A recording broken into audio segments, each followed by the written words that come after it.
All right, folks. Sorry. Sorry I was late. I was too busy staging building destruction, planting two 200-pound gas cylinders, planting corpses, paying dozens of people off to give testimonies that they saw helicopters at the scene, hundreds of people to go to a hospital afterwards. It's been a whole process, but we're here now. Hey, what's up? Is that something blurry in the corner? Do I not have my camera? There we go. Didn't have my camera aligned properly. There we go. What's up? No, that's not right. Is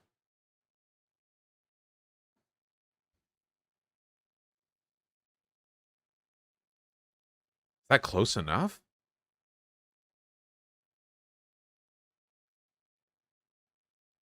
That looks about right. What's up? How y'all doing? Yeah, I'm getting a haircut today. No worries.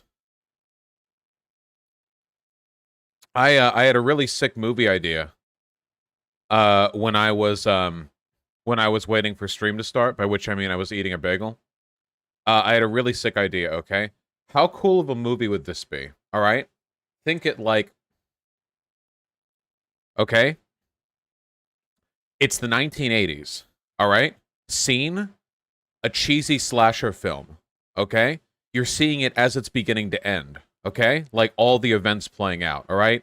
It's a cabin, it's in the woods, there are corpses of like cool, like hip 80s teenagers there. The serial killer gets away, the one girl escapes, you know. That's the first like 5 minutes of the film, okay? The rest of the film is that girl spending the rest of her life trying to chase down that serial killer. Think Michael Myers type stuff, you know, or even like Freddy Krueger. I mean, we're talking like 80s cheese here, but the rest of the movie is her like she's a teenager then, she grows to be like a detective and then she gets fired off the force and she just turns into a fucking renegade and she's just running across America. They did that with Halloween. I haven't seen it. Whatever it is, it's probably bad. And the whole movie has like this veil of the 1980s aesthetic over it as well, almost like Stranger Things, you know? Um, I think it'd be cool. But the critical thing is, okay, the rest of the movie isn't a horror movie, okay? The rest of the movie is a detective movie. So it's not like, oh no, she's in the same situation again 40 years afterwards. That's not what I'm talking about. I'm talking about like she follows the chain of killings across America. Like, is that the guy? Is that the guy? Like, is he supernatural? Was he not? I don't know. Wouldn't he be dead by now? He looked old when I first saw him. And then like following across America, and then she's like, okay, this is it.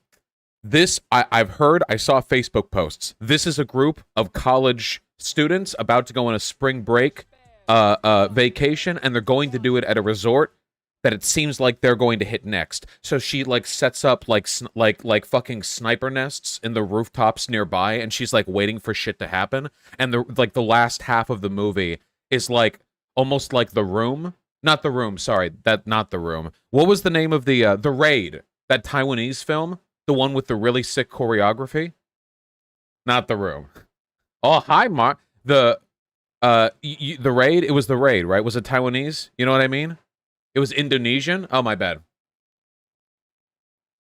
Yeah, well, it was an amazing movie. Anyway, and it's like the last half of the movie is like taking it apart like room by room. Okay, no, look, never mind. Every time I share ideas with you guys, I remember one time I was trying to share a game idea with you guys, and you guys were like, "Dude, this is like this game. This game's been done, dude. It's like this game." And then I actually look up the game, and it was nothing like what I was describing. You guys just really badly wanted to form a connection to something you were already aware of.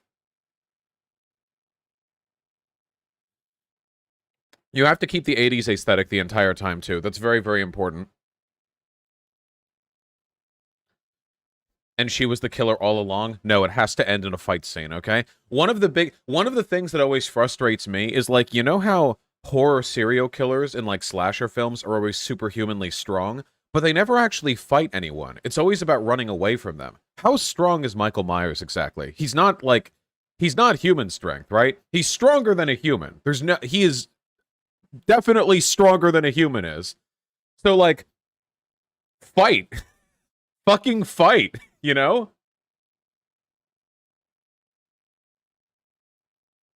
He survived getting shot in the eyes. Fight! He drinks G Fuel. True.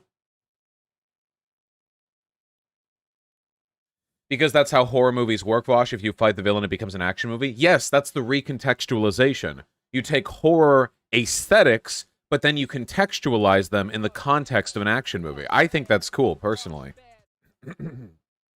People have fought Michael and lost pretty bad. Then fight better, okay?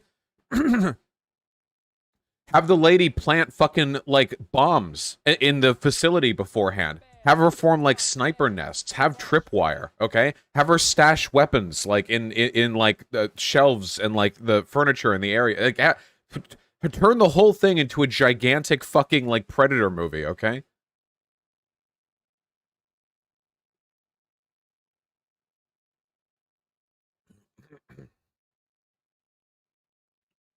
That sounds like a bad movie. Fuck you guys. Whatever.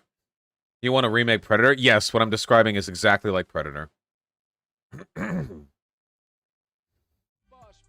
God. Oh, X-Empire, thank you. The dude can push a man through a jail cell door, tear it from the hinges, and lift an adult man off the ground with a single hand. He's way stronger than normal man. You know what one of my favorite movies is? It's a lot of people's favorite movies, if you, I guess, are around as old as me. Terminator 2. Not because it's a complicated movie, but because all of the elements in that movie are nailed, like, perfectly, basically, you know? And one of the best parts of Terminator 2, and I guess broadly the Terminator movies, you know, broadly, one of the best parts of Terminator 2 is humans desperately trying to hold off Terminators, okay? Like, that's just always fun to watch. It always is, you know? Like, using everything at their disposal to slightly delay something coming at them, you know? I always find that way more satisfying than the horror thriller stuff, because with, like, Halloween, how do you get away from Michael Myers? You, like, run and, like, close doors behind you. Like, for the most part, it's about evasion. With the Terminator, it's like, all right, we will crash this truck into him, and then we will run away, and then we will shoot the gas tank in the truck to explode the truck. This will buy us 13 seconds. It's... it's good. Yes, I appreciate the Evangelions. That's kind of like the Halo Reach story, not gonna lie. You know, having not played Halo Reach, I don't know if you're telling the truth. I don't know. Who knows? It's impossible to verify. What do you feel about the Saw movies? I don't like gore porn. Gorn? I don't like it. God. Sorry. Coffee. I just don't. This is gonna sound like conservative, but I think it's tasteless when it's done IRL. If it's like animation and there's like a ton of like artistic chops that go into like the gory depiction, like Evangelion angels being torn apart, I'm cool with that. But when it's like in real life and it's like we'll just like bleh, I don't know, it's not my thing. Do you like body horror? I like body horror in animation. I don't like body horror in unless it's done very well. The Hannibal series did it well. Oh yeah, the worst part of the Saw films, by the way, isn't the gorn or the torture porn. The worst part is the fucking pretension, okay? Dude, he's not a bad guy, okay? He's not an evil man. He just puts you in dangerous situations so you can experience the thrill of life. And then, like, he just slaughters innocent people, like no moral, absolutely no moral compass whatsoever. It's so deep, dude. You, like, kidnap people and torture them and set them in a situation where it's guaranteed at least one of them has to die, but, like, the people being tortured aren't good people themselves. What was the movie where that guy was kidnapped because he was a janitor who smoked, and he was put on a machine where his breath capacity had to be high or it would crush his chest and his body exploded? Dude, he's a smoker! Haha, so he dies. I'm pretty sure the point is that he's crazy. Nah, dude, people talked about it like he was some kind of, like, dark angel of morality. No. Maybe you can say maybe the movies, like, didn't play it up too hard, but people who watched the movies did, you know? Yeah, they were like, he's misunderstood. No, the first Saw movie is good. Temp account. The first Saw movie is good. But wasn't the first Saw movie directed by different people than all the other Saw movies? Wasn't it handed off to different directors after that?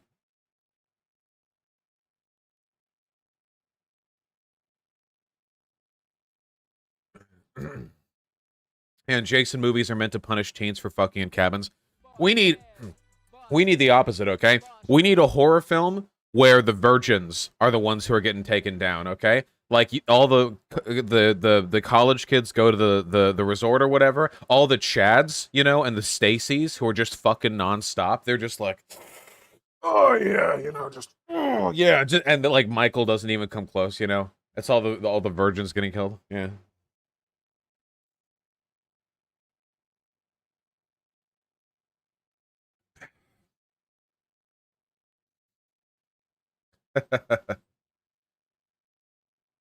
That film already exists. I'm sure. There's no, you guys realize there's no such thing as an original story, right? Everybody riffs off things that they've seen before. Every time I try to share an idea with you guys, you heartless, joyless fucks are like, dude, some of the elements of that plot you just described are similar to some other thing that came out before. As a writer, that's bullshit. If you're a writer and you think there's such a thing as an original story, like a really original story, then you're lost, my friend. Okay? If you want to get like here's if you want to get close to like more original storytelling, you have to get away from popular stuff, okay? What was the Kurt Vonnegut book?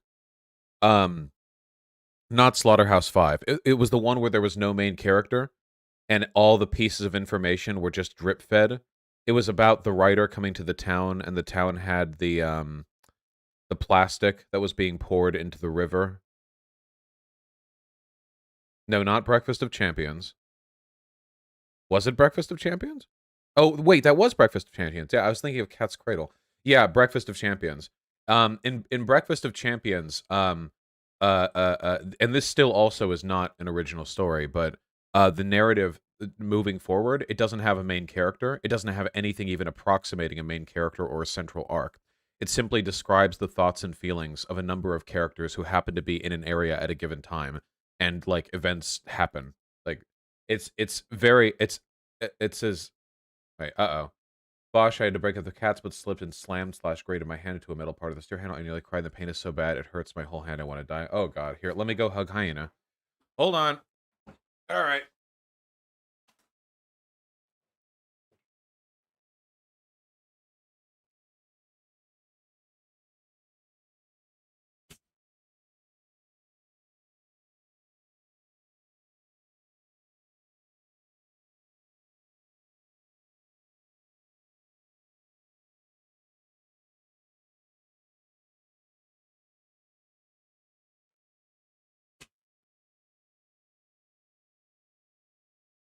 Happy to report that Hyena is alive.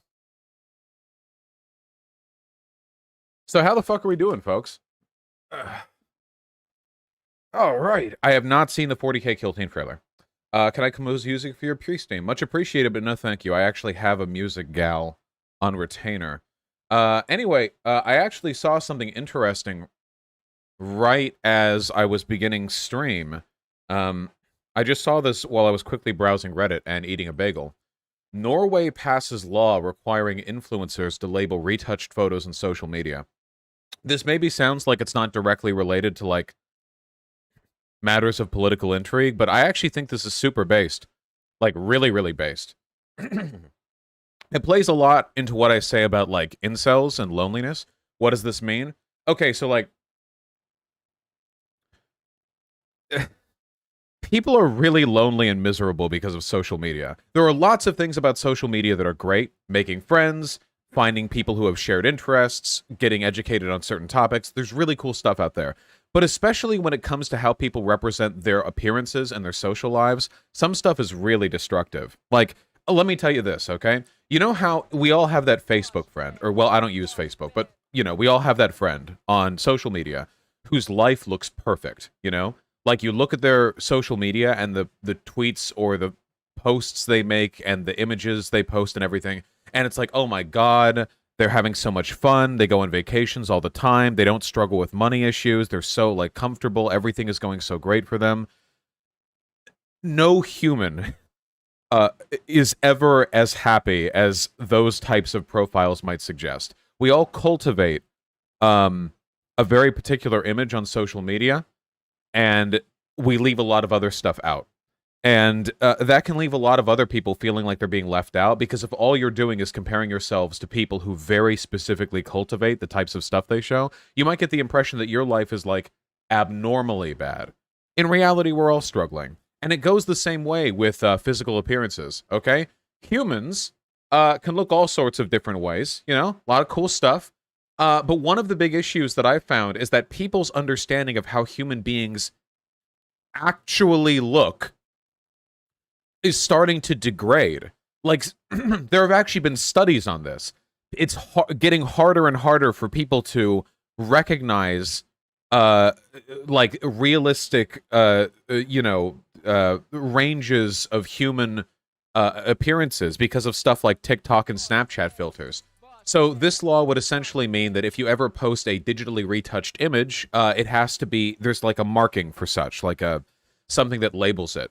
Because, like, it probably makes a lot of people feel really sad, right? So I'm a guy, so I guess this probably doesn't affect me maybe as much, because, you know, girls are held to a higher expectation of self-monitoring and appearance. But, like, if you're a girl, especially, like, a young, impressionable girl, and, like, you're browsing social media, and everyone on social media looks, like, stupid hot, and you look like a normal human being, it might kind of make you feel like shit.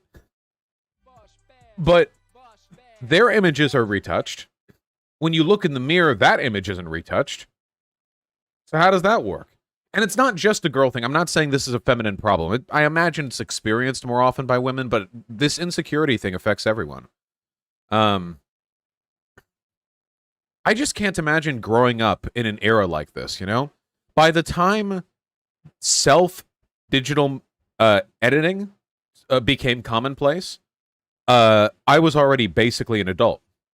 If I was like 12 years old and all my friends had like Snapchat and Instagram, and I was friends with all of them, and everything I saw there was like, you know what they do, where they'll take like 50 pictures, select the best one, do the face editing on that one, and then post that. It's highly unrepresentative of how humans actually work.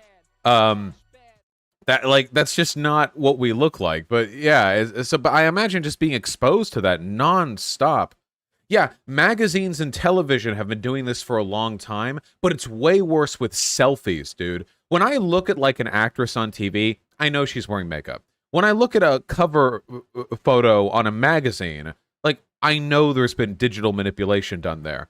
Selfies, though? Like, done in an instant. Just done everywhere with all your friends who you know? Yeah. Really weird stuff. Some cameras actually have automatic retouching, which can't be turned off. That's insane if that's true. That is insane. Oh, thank you, Perky Peer. TikTok auto edits people's selfies. Yeah, we really do need to stop doing that, okay? I'm really sorry, but, like, people need to get used to how people actually look. You can't run away from the structure of your face, okay? And I think it indicates quite a bit of insecurity to constantly retouch your own photos. If it does it automatically, I mean, and I get doing it like for fun, and I know it's nice to see a really nice picture of yourself, but we know this is contributing to a bad culture, right? Didn't ContraPoints do a whole video on this? The beauty video? Remember? Where Contra talked about how she would Facetune her, like, pics all the time, was making her miserable to constantly obsess over the ways in which she could edit her appearance. Yeah. What do we want to add, like, automatic face tuning to our mirrors? And to, like, augmented reality goggles? I mean, I don't know. It's just, yeah. This doesn't seem good.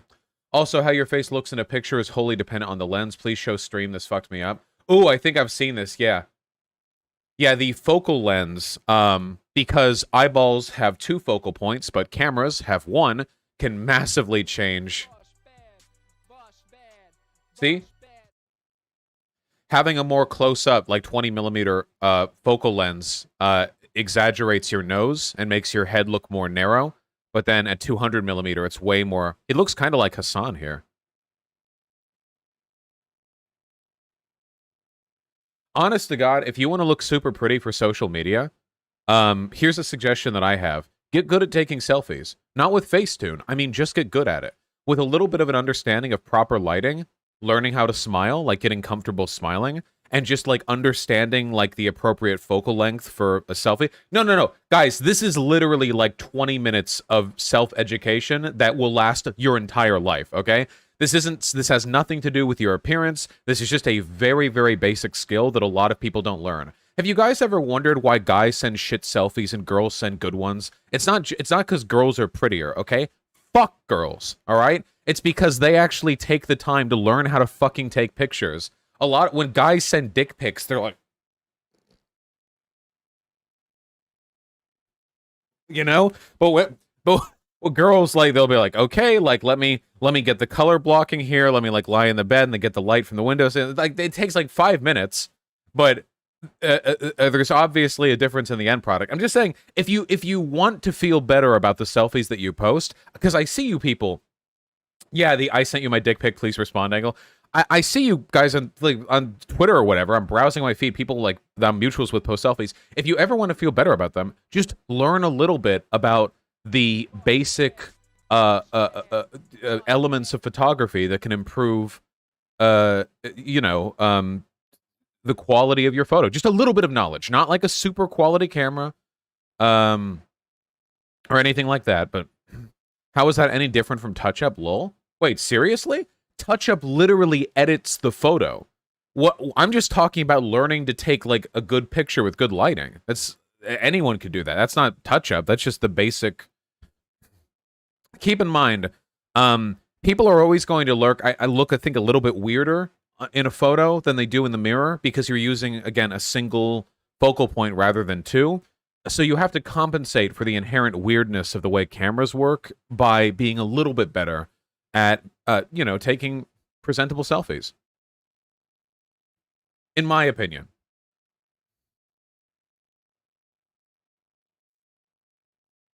I get your argument about touched up photos. I just don't see anything wrong with people that are just really attractive showing off what they got. I don't have anything against hot people posting pictures. I'm actually in favor of hot people posting pictures. I think that makes the world better, you know, generally speaking. I think that's good. I'm just saying that we should promote a realistic understanding of how people actually look because people are forgetting, you know? And who actually knows who's hot, you know? It's virtually impossible to tell with the extent to which Facetune can edit people, you know? Like, lighting this, lighting that, bad photos of one person, good photos of the other person. Like, have you ever seen those pictures of models where they're standing up and they look like super trim, but then they like hunched over and their belly rolls like flab up? That happens to like everyone, you know? That happens to like everyone, like even skinny people, like, bleh, you know, like a little bit. Um, what we consider attractive is framed through a ton of presentational elements that we need to be aware of. Otherwise, we get really unrealistic understandings of what's going on around us, you know? Does that make sense? Does everyone get what, like, you get where I'm coming from, right? We need to have realistic expectations of this sort of stuff because, hey, social media is great, but we meet people IRL. That's where it really makes like a difference, you know, for the most part. And I just feel like in a couple of years, it's going to be a well-regarded and well-acknowledged problem that people aren't like dating or like seeing other people because everyone's expectations for how their partner should look are higher than is reasonable. Like, I don't want to prove the incels right on this one, but it might end up going both ways, you know? Um, it just kind of suck if that's the direction. Yeah. If I can't date Hassan, I can't date anyone. True.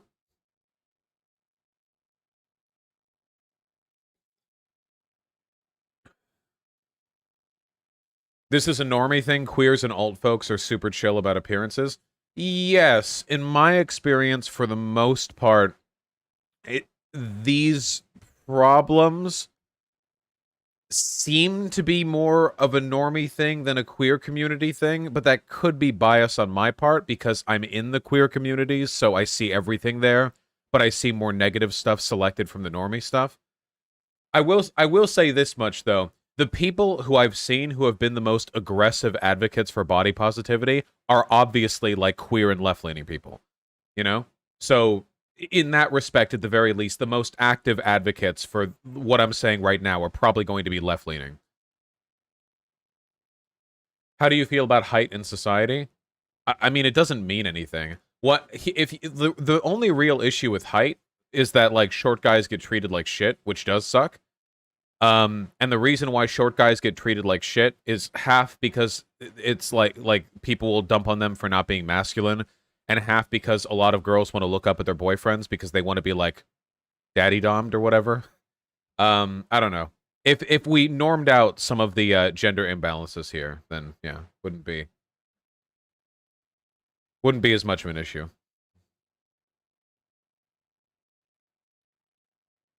It's really affected the way I view people. It's really hard for me to be attracted to a guy if they're not at least pretty attractive. You know who I really feel bad for? All of the young gay people who like exclusively look at femboy hentai online. Oh my god. When you start trying to look for partners out there, you are going to have one hell of a time. Oh boy. Good luck. You know? Whew. Remember, all men are kings. Okay, yeah.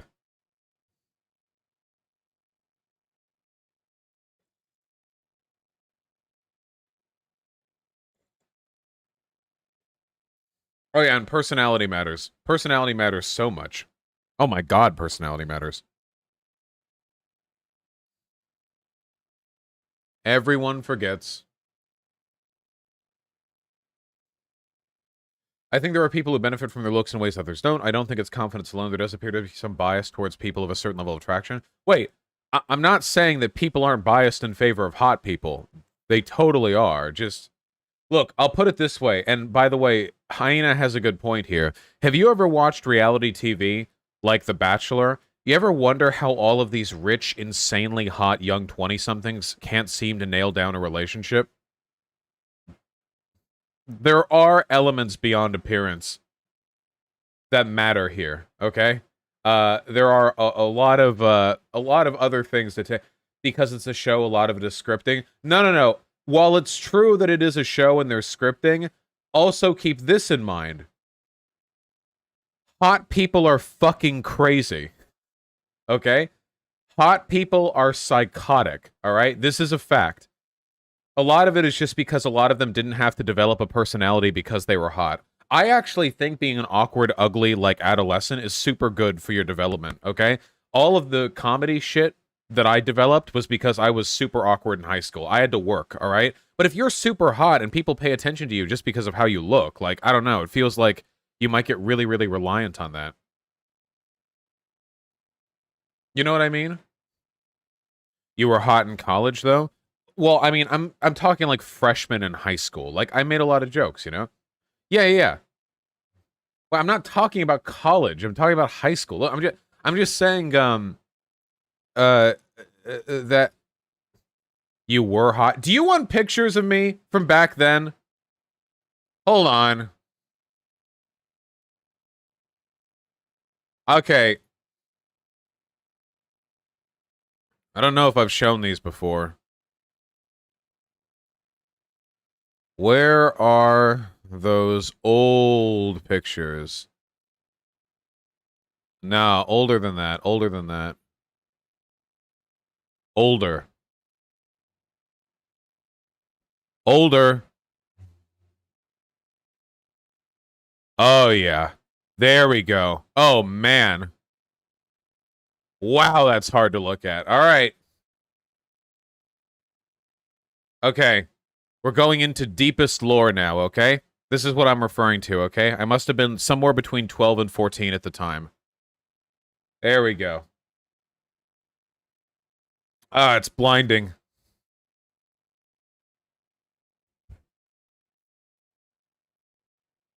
Young Voosh. Yeah.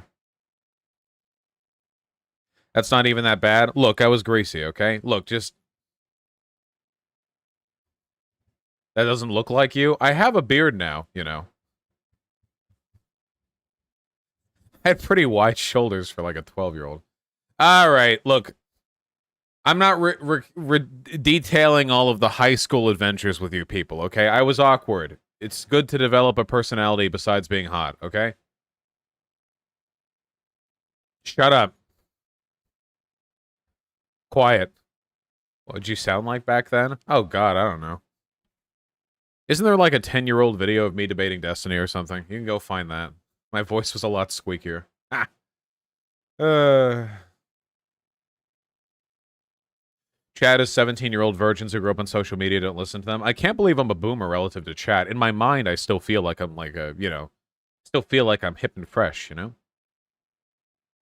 All right. All right. What if I'm hideous and have no personality? Am I just fucked? There's no such thing as not having a personality, okay? By the way, anybody who's like, dude, I'm hideous and I have no personality and I'm boring, it's that eventually it comes down to an attitude thing. Personalities are things that you can cultivate. Why would you be down on yourself on that, you know? Unless you're literally like lobotomized or something. I feel like there's some avenue through which, you know, you could, you know what I mean? Personality disorders, Vosh. I mean, if there's something like seriously wrong, maybe, but yeah.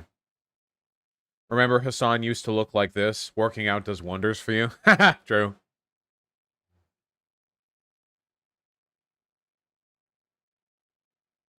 When was this posted? 2017? Wow, this was before everything.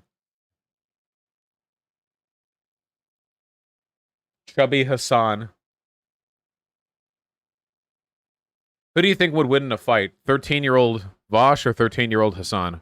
Here's the real question.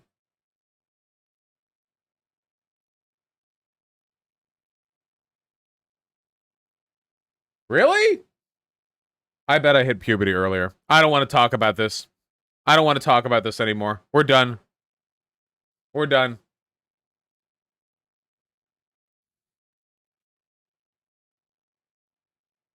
Physical prowess is overrated. What are we gonna do? Have a psyker battle? What are you talking about?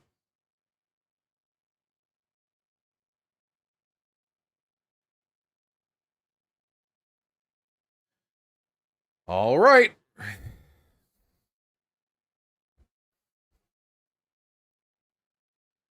So, I talked about this a little bit before. This has spawned an extraordinary amount of social media discourse. Shapiro reacts to Gay Men's Choir. We're coming for your children viral video.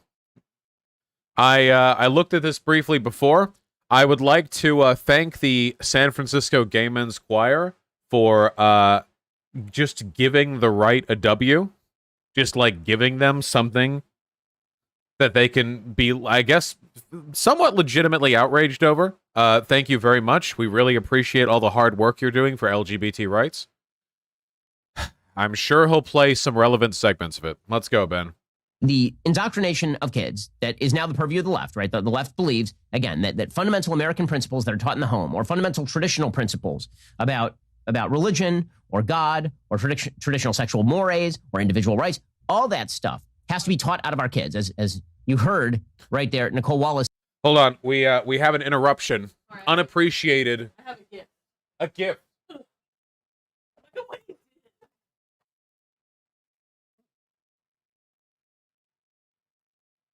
Look, he's bow wrapped.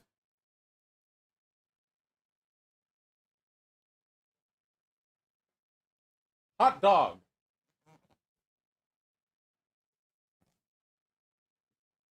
Hello.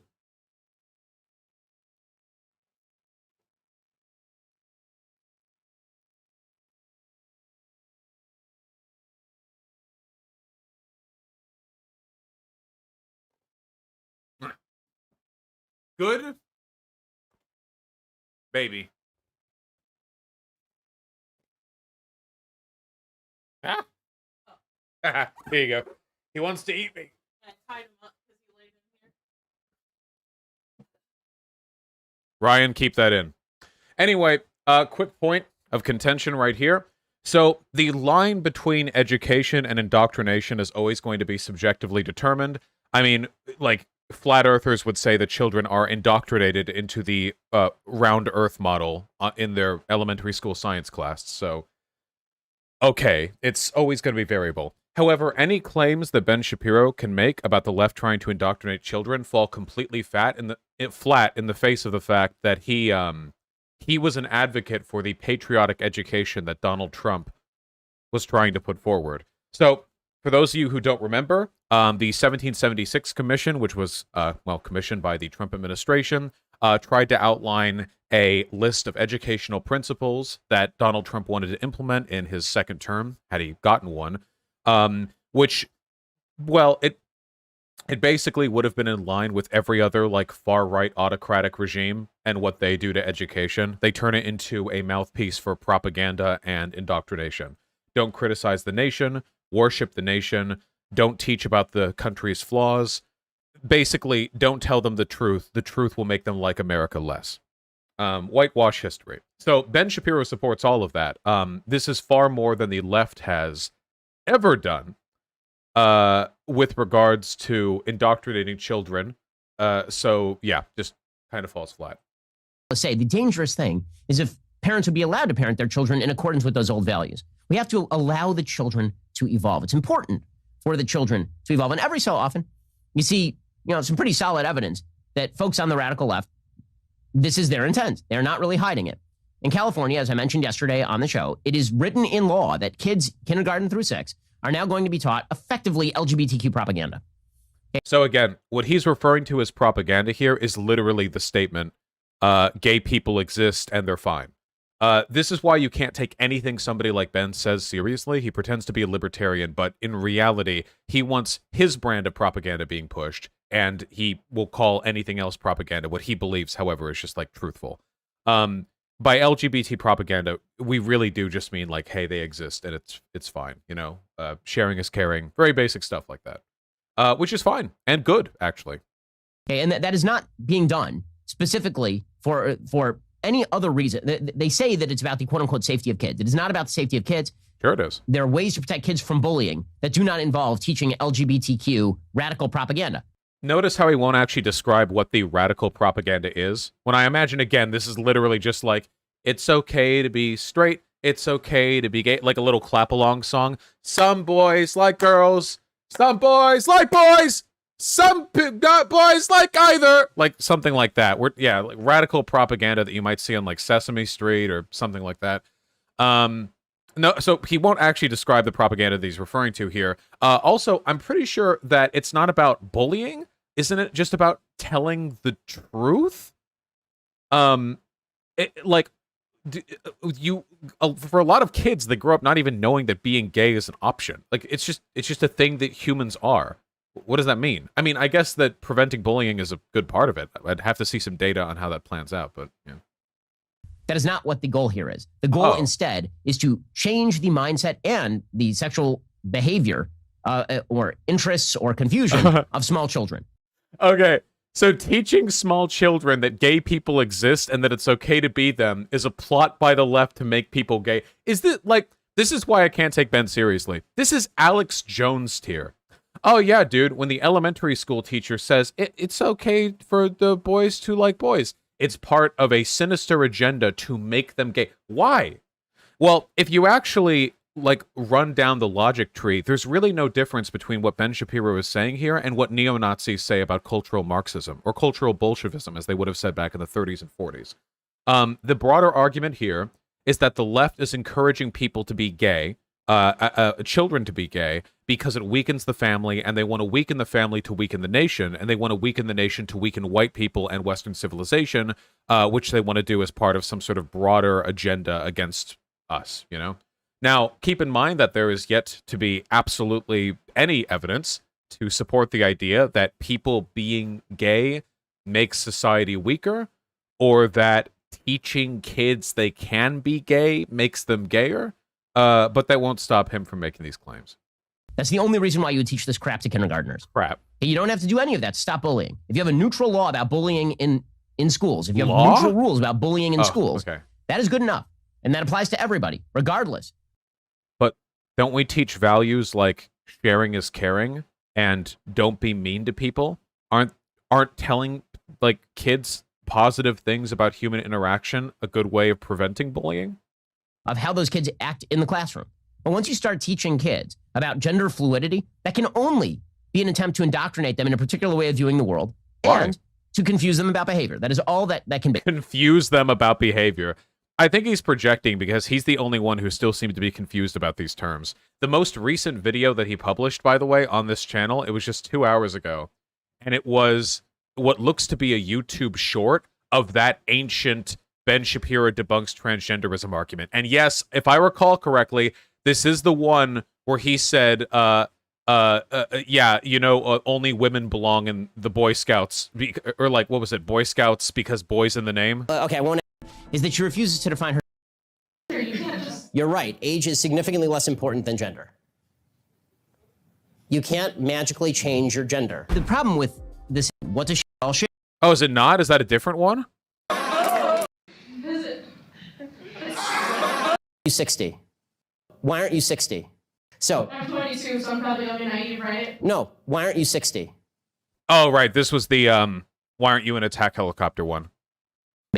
Okay, so there was a video that came out yesterday, or it had come out, I guess, a few days ago, and then it was taken down yesterday from the San Francisco Gay Men's Choir. It kind of went viral on the right. Folks on the left were claiming that it was a parody. The question is, what exactly is it a parody of? So here is the San Francisco Gay Men's Choir. They released this on YouTube.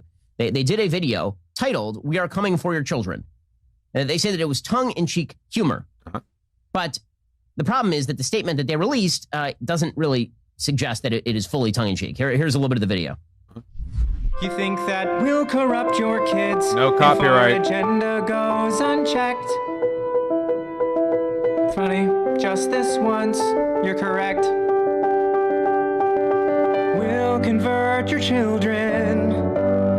Happens bit by bit, quietly and subtly, and you will barely notice it. We're coming for your children.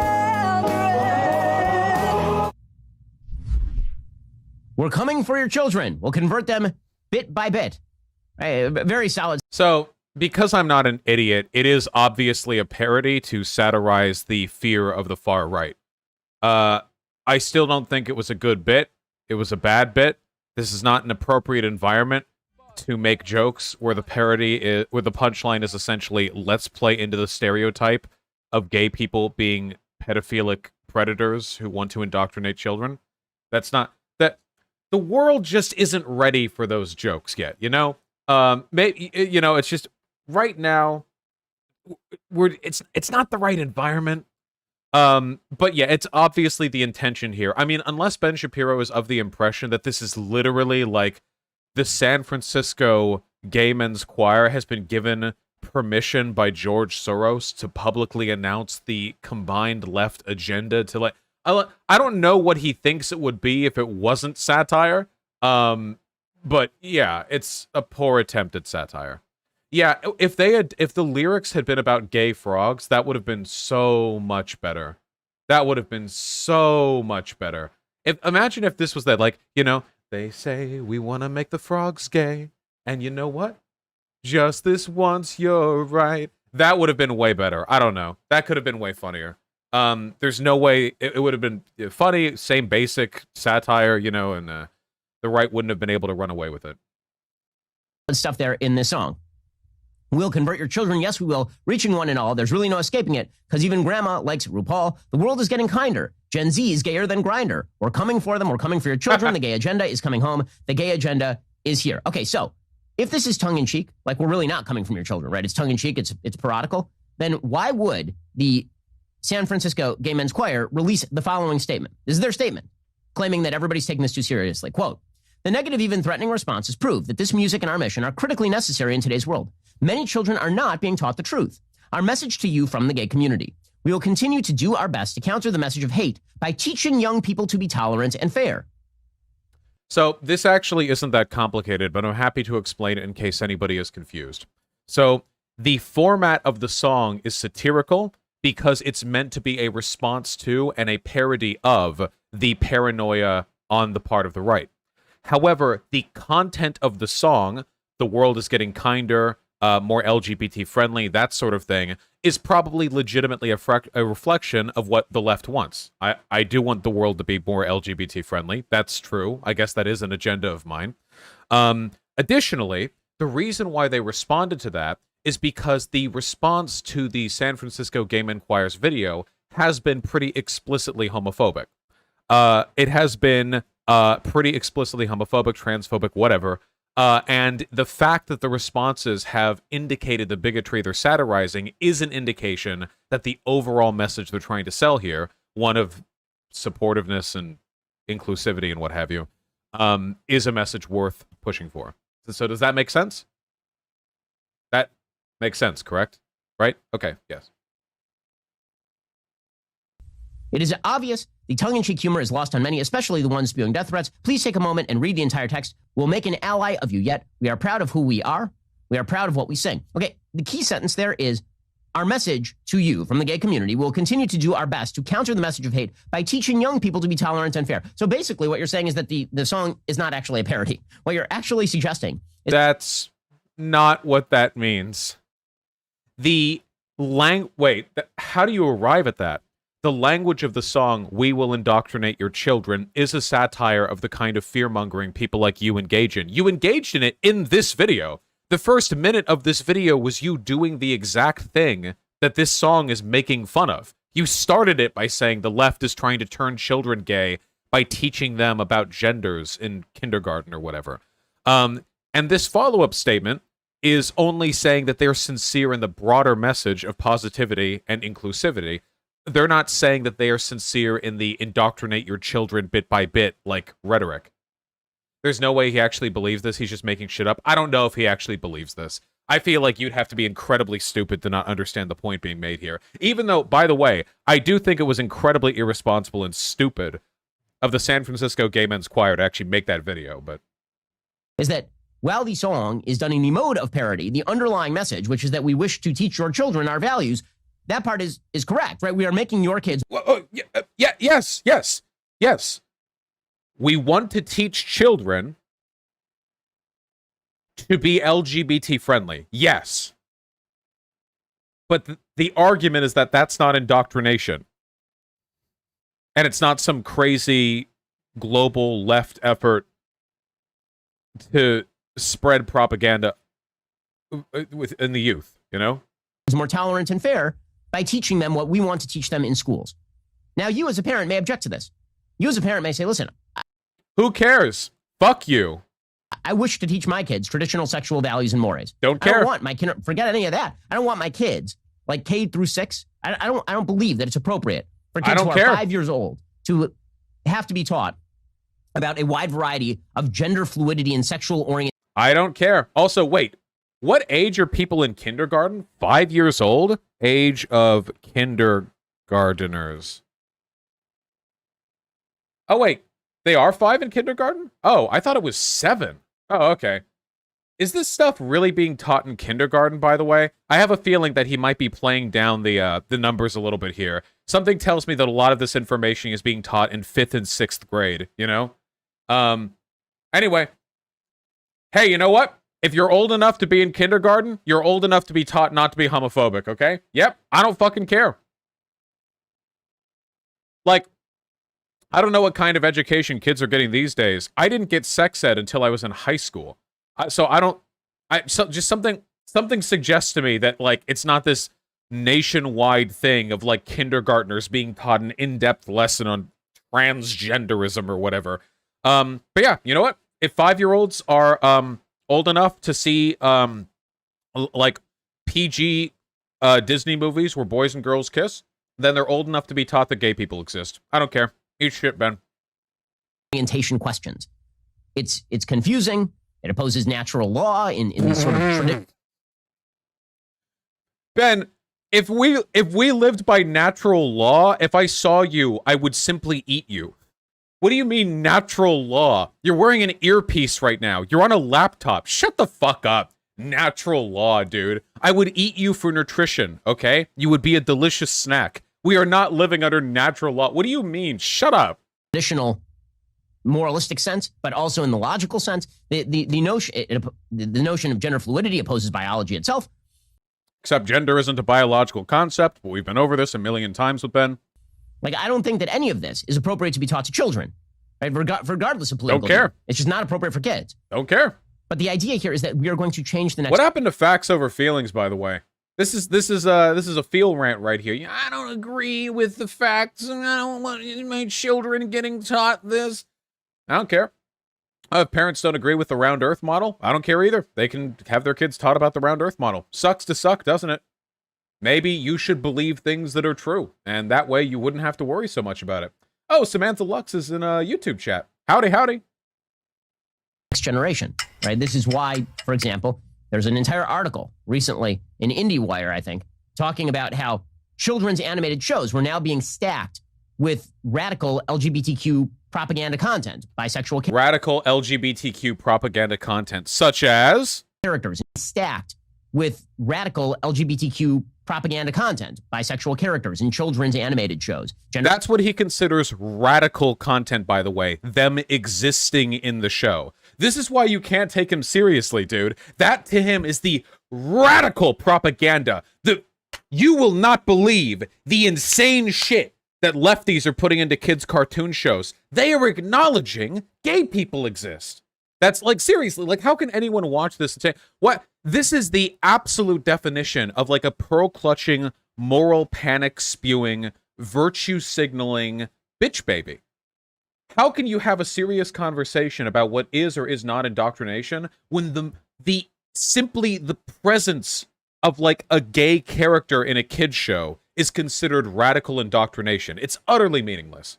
Gender fluid characters, transgender characters in shows made for 5 and 6 years olds. I assume here he's referring to the Blues Clues parade. I don't think I've heard of any trans characters in shows for 5-year-olds, unless maybe by allegory. 5 and 6 year olds, right? So the left has a very different vision of what America, the radical left, has a very different vision of what America ought to be. Not the radical left. Actually, I think about 2/3 of Americans are in support of trans people. Hold on. Pew Research, America, trans people. So, hold on. Pew Research. Public opinion on trans rights in the United States. There we go. Oh, wait, this is from 2017. Oh, well, we can just use 2017 numbers if you want. 73% of respondents thought trans people should be protected from discrimination. 71% thought trans people should be allowed to have gender-affirming surgery. 71% thought the U.S. is becoming more tolerant of trans people. And 51% wanted the U.S. to do more to support and protect trans people. And that's from 2017. I think the numbers have moved over quite a bit. Let me see if I can find stuff from within the past year. Any time, past year. New poll shows Americans overwhelmingly oppose anti-transgender laws. Let's see. Oh yeah, here we go. These aren't on trans kids in the kids shows or whatever, so it's not exactly applicable, but the Americans, by basically every metric, the majority of Americans, in excess of 50%, are in favor of trans people, support for trans people, positivity. Now, that doesn't mean they're all going to be, like, super good allies or whatever. It doesn't mean that every single one of these people is, like, a spectacular advocate for trans rights. But Ben Shapiro tries to frame this as though this is some, like, insane far-left shit. Wasn't Steven Universe one of the most influential running animated shows during its time? Why are Republicans higher than Democrats? You read it wrong. It's the number of people who oppose anti-trans discrimination laws. It's a double negative, unfortunately. It was one of the most influential shows. That show was full of, like, progressive stuff, and now we have the Owl House, and Adventure Time in its own right was full of a lot of progressive stuff, and If anything, it feels like basically all popular animation has like, yeah, I don't know. I don't know. It just seems like this isn't a radical left thing. It just seems like for the most part, people are moving over on this. And the way that they're going to achieve this is by changing how your kids are taught. And if you push back on them, then this, of course, makes you the true threat to the kids. This makes yes. Pushing back on LGBT positivity does literally make you more of a threat to children. Higher rate of suicide for lack of acceptance of the child's identity, whether they're trans or gay or whatever. Yes, actually, no, objectively, you are more of a threat to children. Oh, here we go. Record high, 70% U.S. supports same-sex marriage. Remember, guys, this was only made federal law 6 years ago. How crazy is that? A majority of Republicans now support same-sex marriage. Yeah, exactly, Vermin. Being, like, not being taught that being gay is a thing that you can do or be can be really like, confusing for kids who are. Look at that. Wow. Look at that. Back in 1996, 27%. Now, 70%. That is unbelievable. That is the span of my lifetime right there. From 27% to 70%. Just about. That is unbelievable. And keep in mind that Ben Shapiro is still repeating the same anti-gay marriage talking points that were being used back in the 1980s.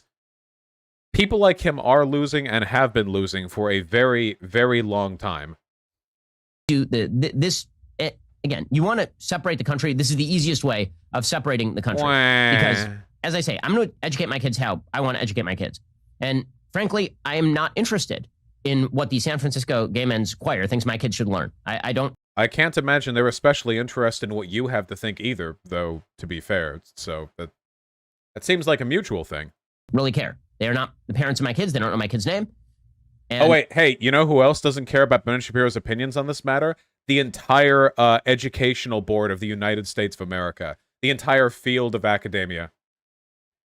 Just pointing that out. They don't want what's best for my kids. I want what's best for my kids. And I get to decide that because I'm the parent. Yeah, the same thing holds true. Libertarian, by the way. Parent has ultimate control over a child's education. If the parent disagrees, the child gets to be denied a full education. Libertarian, by the way.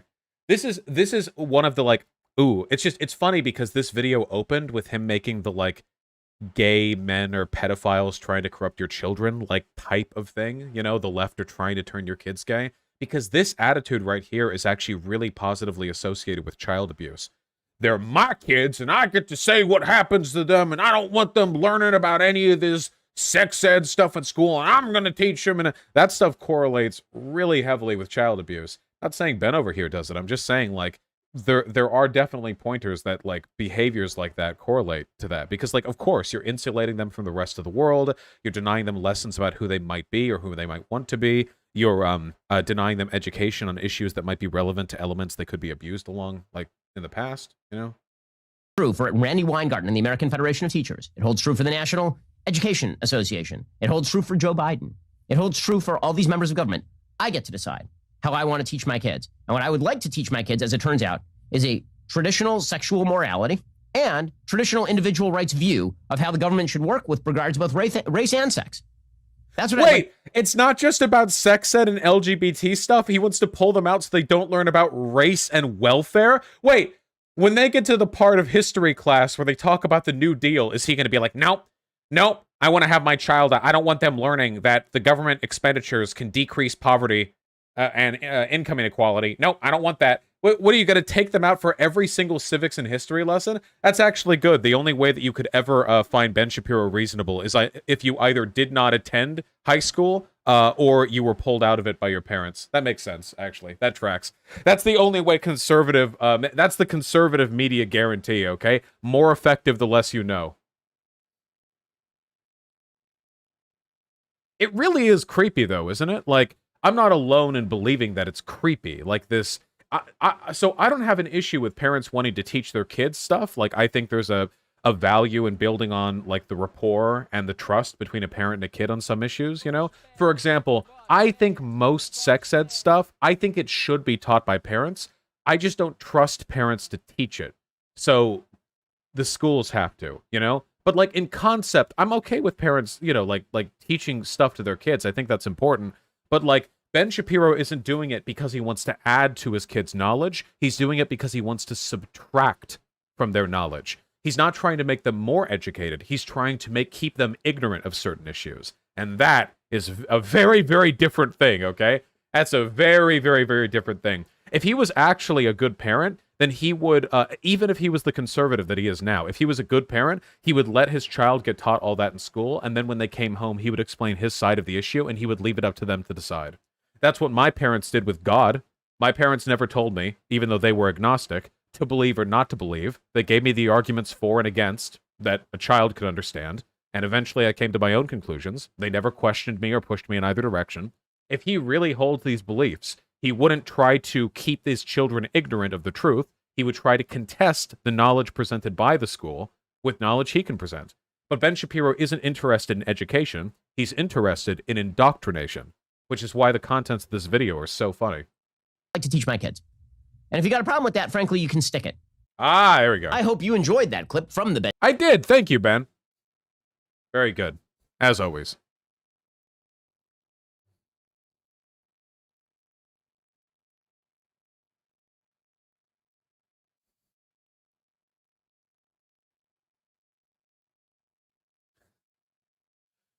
My own parents had the, if you're old enough to ask the questions, you're old enough for the answers approach.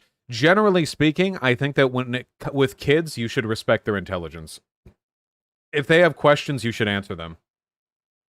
I don't think that you get much out of like the cooing baby talk, like, or like lying to them to give them an easier answer. Like the stork thing or whatever. If the kid asks where babies come from, it's not going to break their brains to tell them. Like, you can just say it. Like, but yeah, children are ignorant, not stupid. Well, they are stupid. Children are incredibly fucking stupid, but you should still take their questions seriously. Baby talk has been demonstrated to have developmental harm on kids. Yikes! Vosh, you've been trending on Twitter all day. Yeah, one of the things that I've noticed is that I trended for like 18 hours after that debate. One of the things that I've noticed is that anytime I argue with another community, their entire community falls behind whoever I'm debating, but nobody on my side of the aisle falls behind me, you know? Like, if I debate an Assadist or like a genocide denier or something, then all of them will come out of the woodworks to support the person who argued against me, regardless of how the debate actually went, because in the debate that I had, he got kind of fucking blown out. Which is why when you look on Twitter, it's all just people bitching about me and not people actually like criticizing me. But because I don't have like a hive mind relationship with the rest of the left, they don't like all fall in support of me, you know?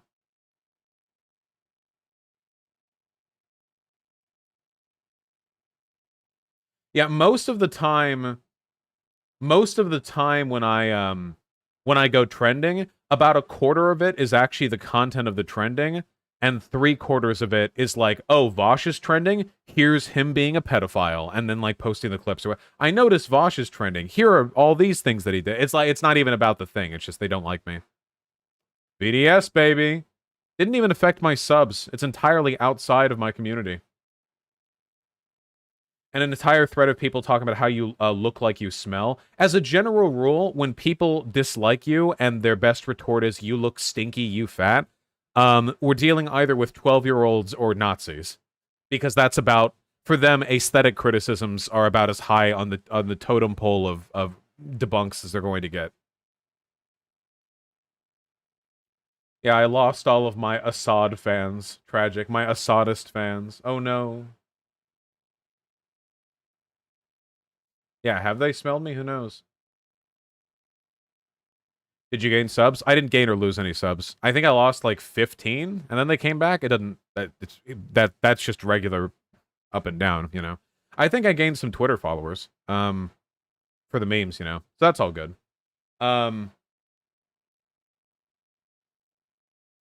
Some people on Twitter said that you lied in your debate. The lie they're referring to is like, I think at one point there were two things. At one point, I briefly mixed up Inspector A and Inspector B, which I caught myself on 3 seconds afterwards, and he freaked out about it for like 2 minutes. He was like, dude, did you really mix these two up? Really? Did you just lie? Like, so there's that. Another one was when I used too specific of language with the Ian Henderson report. I said that Ian Henderson was still affirming the chlorine gas attack narrative, when in reality, it was just that his report didn't touch on it, and the implicit implication of the report was that chlorine gas was used. It was just from a ground set deployment rather than an airdrop. Like his report didn't actually like speak to that. And I think the third thing was I was showing him a video asking if there were crisis actors, because it was videos of like them in one of the buildings that were hit with like corpses everywhere and stuff. And I think I over-described the contents of the video. I said people were like running and screaming, but in reality they were just upset and surrounded by corpses, but it didn't actually change the question that I said they were dying, but they were all actually dead, but it didn't actually change the content of the question that I was asking. So, yeah. This is kind of related to the stuff you were talking about with Bookmarks. No, I don't really think so. If you actually watch that debate, so I'll be honest, I mean, we all have our biases, but if you actually watch that debate, I legitimately think that you have to be some kind of delusional to think that he won there. He didn't make a single claim in that entire video. Literally none. Every single point he backed off of. I don't have any explanation for the helicopters. I don't have any explanation for how the canisters got there. I don't have any explanation for how the buildings were destroyed. I don't have any explanation for the deaths. I don't have any explanation for this. I don't have his selective use of like of expertise to like make his arguments when he was arguing against the expert narrative. The fact that the main thing for me is like he clearly kind of came off as deranged. Remember when the echo happened? Like, it was echoing on my end because he had my audio playing out loud. And I had 8,000 people watching me. I can't fake the echo. But he said the echo was made up. And afterwards, his fans were spamming that I had made up the echo to distract him. Everyone heard it on my end. It was... I'm live streaming. But I think that really speaks to the conspiratorial nature of his behavior, you know? Like, if you're so inclined towards conspiracism that you're willing to accuse me of lying about the echo, and then he said the echo wasn't on his end, so I was lying, as if that's how technology works. Literally, like, reality warping in his brain, you know? Towards the end of the conversation, the reason why I left was because a minute went by of me asking him a question and then him continuing a dialogue tree without acknowledging it. People say it's a rage quit because that's one of the things that like far-right types like to do. When they know they're losing, they just waste your time. So if you eventually have to leave, they like they say like you rage quit. But I kept asking him a question. He didn't answer. He didn't even acknowledge it. He just continued talking. It wasn't a conversation anymore. It was just like NPC dialogue tree broken, you know? I wish you had a better way of handling people like that. There should be zero question that you won that debate. To any reasonable person, there is zero question. But they're Assadists. They're on the level of Holocaust deniers. There are a lot of people out there saying that I called him a Nazi. I didn't. I said that his language and his rhetoric and his arguments are identical to Holocaust deniers, which they are. Though it's not a coincidence that Assad is super, super liked by Nazis. Kiwi Farms blew up over this. Far-right types love Assad because he's a far-right strongman.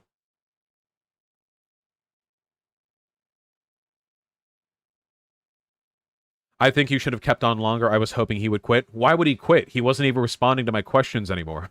He wasn't... Why would he quit? He wasn't even participating in a conversation anymore. He might as well have been filibustering. He could have just, like, held up the phone book.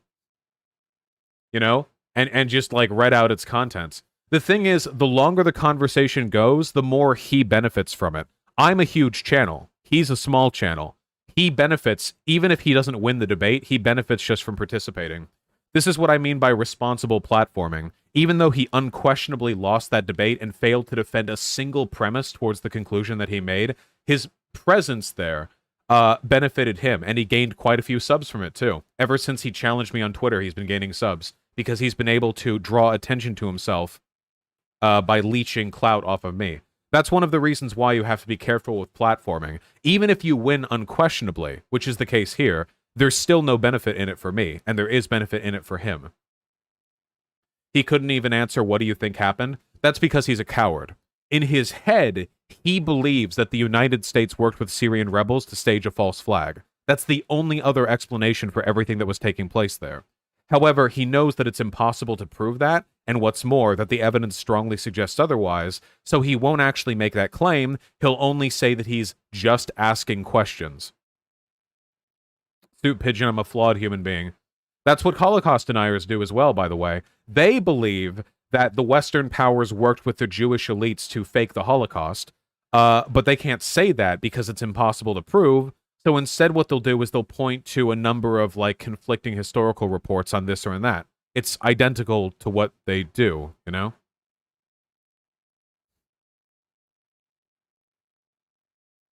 People were talking in replies about foam in the video being fake. Yeah, that's something that he wasn't willing to commit to. He probably thinks those corpses were faked and that the foam was fake too, but he isn't going to say that because he knows that makes him look fucking crazy. They're Holocaust deniers, guys. They act like them. They believe it's all fake and they don't care, and they think it's all funny that they're dead. They don't care. There's no moral ground here. Would you be willing to debate other Assadists on the same topic? Would they do better than him? Like, wouldn't it be the same discussion? It's not like Aaron Mate or Blumenthal are any smarter than this guy. Like, it would be the same conversation. Oh yeah, remember where when he kept screaming, "Where is the footage of the helicopter dropping the bomb?" As though I ever said that. Do you remember that? He said that like a dozen times. He was like, "So can I see this video of the helicopter dropping a bomb?" I was like, "Dude, I didn't say that. It didn't happen." And then he's like, oh, "Okay, well, can we get back to that helicopter bomb drop video you have?" Like, stuff like that, you know?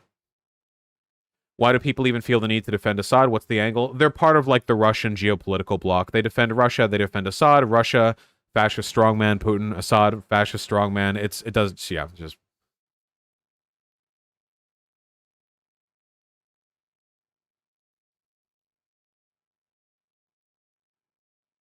Yeah. NPC dialogue tree. Because they think Russia equals socialism. Are any of these people actually socialists? Are Aaron Mate, Max Blumenthal, Jason Hinkle, Jimmy Dorton, are any of them actually socialists? No, I don't think they are. Yeah, no. I don't know why they call other people liberals. They just don't like the United States.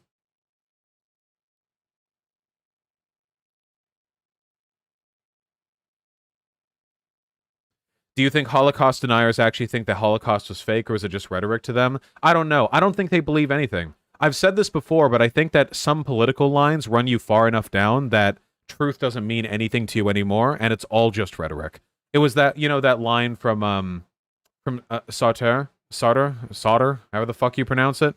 Fascists don't believe in words, so they feel comfortable playing with them. I don't think they actually care, you know? Here's a question. Bart. Like, here's a question for you guys, okay? Of all the Republicans who said that Antifa were responsible for the damage to the Capitol on January 6th, but then later said that they didn't want, that they were like brave patriots and what they did was justified, which do they believe? Both or neither?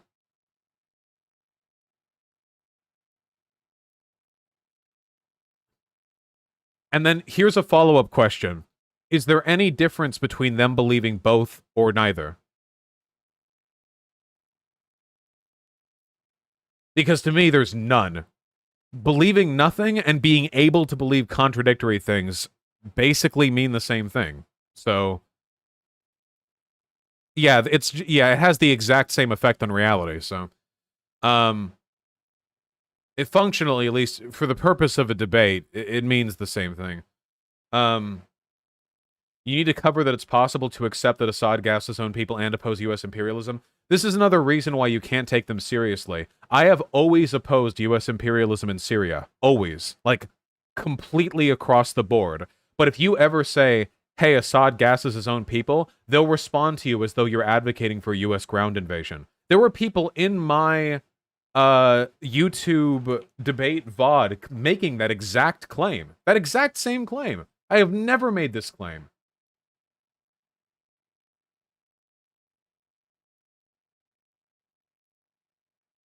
Let me see if I can find it.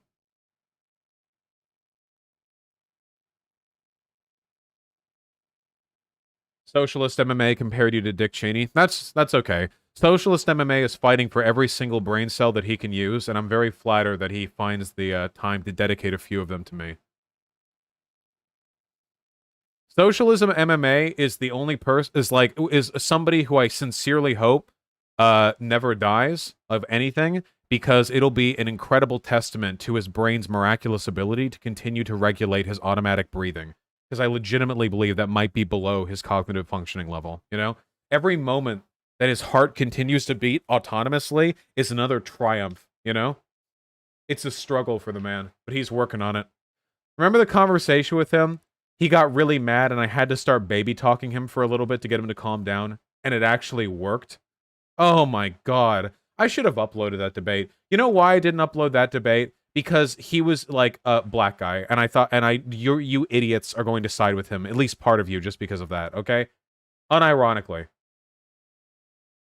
Because the exact same shit happened with other conversations before. It happens, dude! It's like super bad faith id pull. Yeah, with Mel too. It's like super obnoxious. Yeah, the chat is really, really, really bad with it. No, I'm kidding. It's just Sart, yeah. Wait, you're white? No, it was just an unproductive conversation. There is no denying that you guys will id pull bait like crazy, though.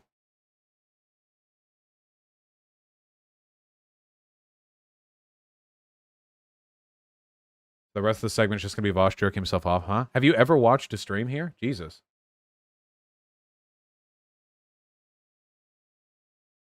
You ever watched a Vosh stream before? Do you guys think we should upload the Nico House and the Socialism MMA stuff on the second channel as like a lesson in history thing? The thing, I've talked about this before, but like one of the biggest frustrations that I've had with like conversations like that is that it doesn't matter what the content of the conversation is, because afterwards all I get is id pull bait, you know? Like this white guy attacking like a black socialist for et cetera, et cetera. It's like, oh my fucking god, dude. Can you actually like look at the conversation? It's so fucking frustrating.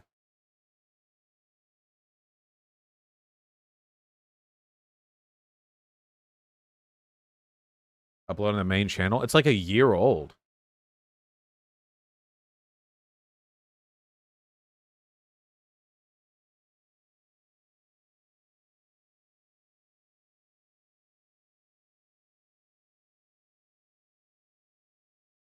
When will I upload the Hooba Booba talks? Those are old memes, okay? I'm looking at the comment stuff here. Nah, you guys are good.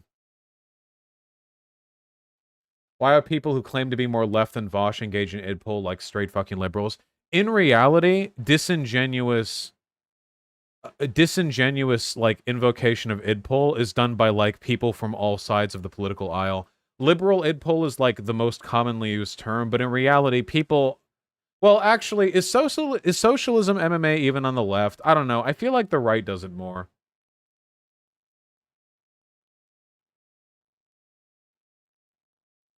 Conservatives do it all the time.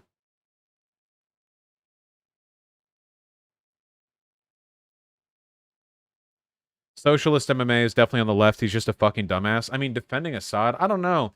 There are a lot of people who say they're on the left, but all of their political advocacy is undermining existing left-leaning movements, you know? It really makes you wonder. Make this a Warhammer stream? Nice try. We've got other stuff to talk about, though.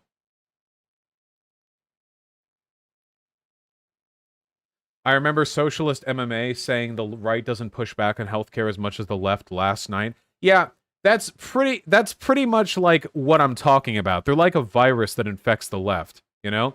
They are it's like, yeah, dude, we're totally on the left. By the way, all existing left institutions are bad.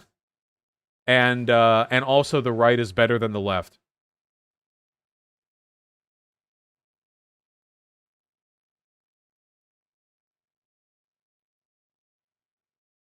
True. What do you think the odds are of me being clipped on the socialism MMA I only didn't upload because he's black thing? 100%, yeah. Extremely high. 200%. It's already been done. True. Already 100 billion views. Hey, listen, okay? Can I make a request? One day, can I argue with a person in that side of the aisle who disagrees with me, and idpoll never comes up? Would that be okay? We almost did that with Jason Hinkle, whatever the fuck his name is. But then I made a joke about fucking Aaron Mate's dad, and he tried to make it like I was making a Holocaust joke. So that broke that streak. Yikes. We were doing so well.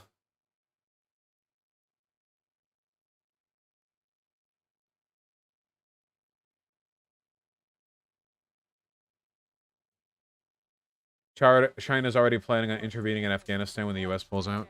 Hey, baby!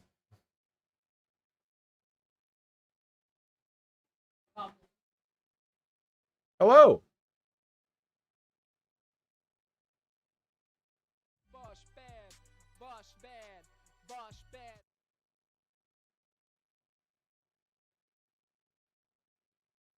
Not into being held right now, huh? Just getting a grip?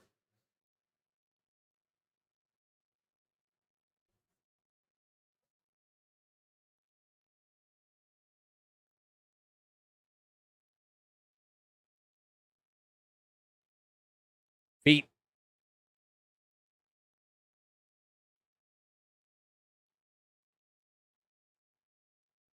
She's crying. She's always crying. She has an eye issue. Wait. Yes, perfection. Why did I get banned yesterday? Are Rickrolls not allowed? Nobody likes Rickrolls. Fuck you.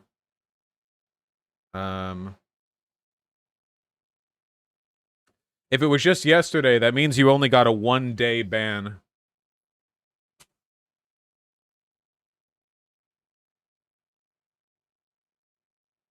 Which is pretty lenient. I used to ban for a month.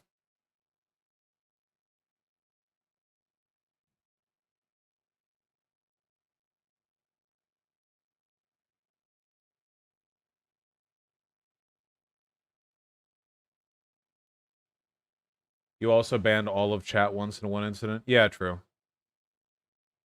Is this real? Wait, what is this? This pigeon video is getting a lot of views. Nice.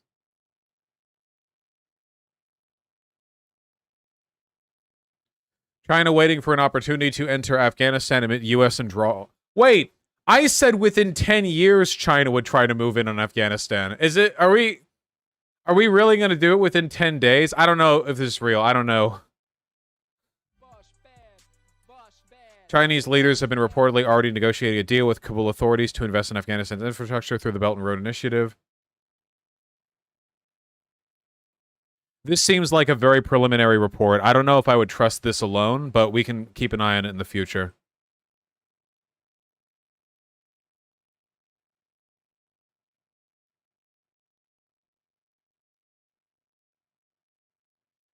Here's another source. Oh, yeah, no, they took my advice. Oh, here's Financial Times. Why would you show me something that requires a... Okay.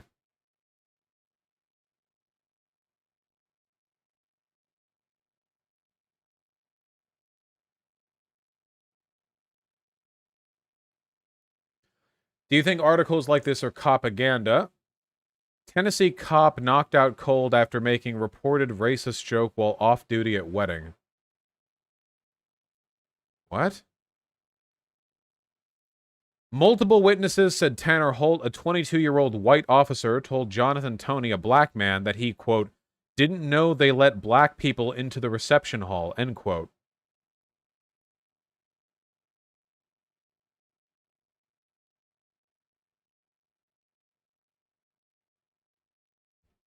Why is this a news article?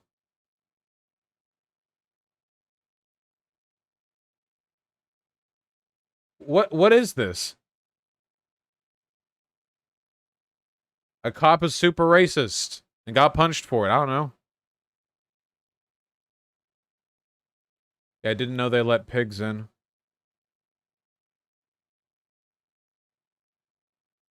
Hold on.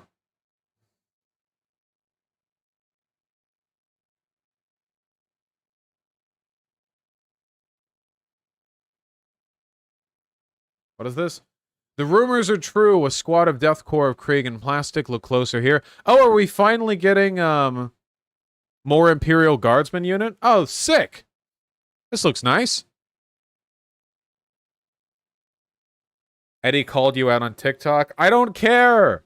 He won't come on stream. Our buddy Voosh gave his This opinion from on what 3 would days happen ago. if the U.S. pulled out from all their foreign Also, the funny thing is, interventions. this TikTok that he's complaining about, or where he's complaining about me, I'm right. This is on the one with Taliban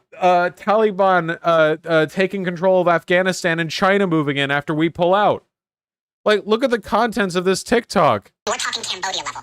We're talking fields of corpses. China will come in with boots on the ground and fix their problems, and they'll be Chinese vassal states for the next. So he says in the destabilization following U.S. withdrawal, China will send in troops and make these countries Chinese vassal states. Sounds a lot like the U.S. State Department argument of if we don't do imperialism, someone else will.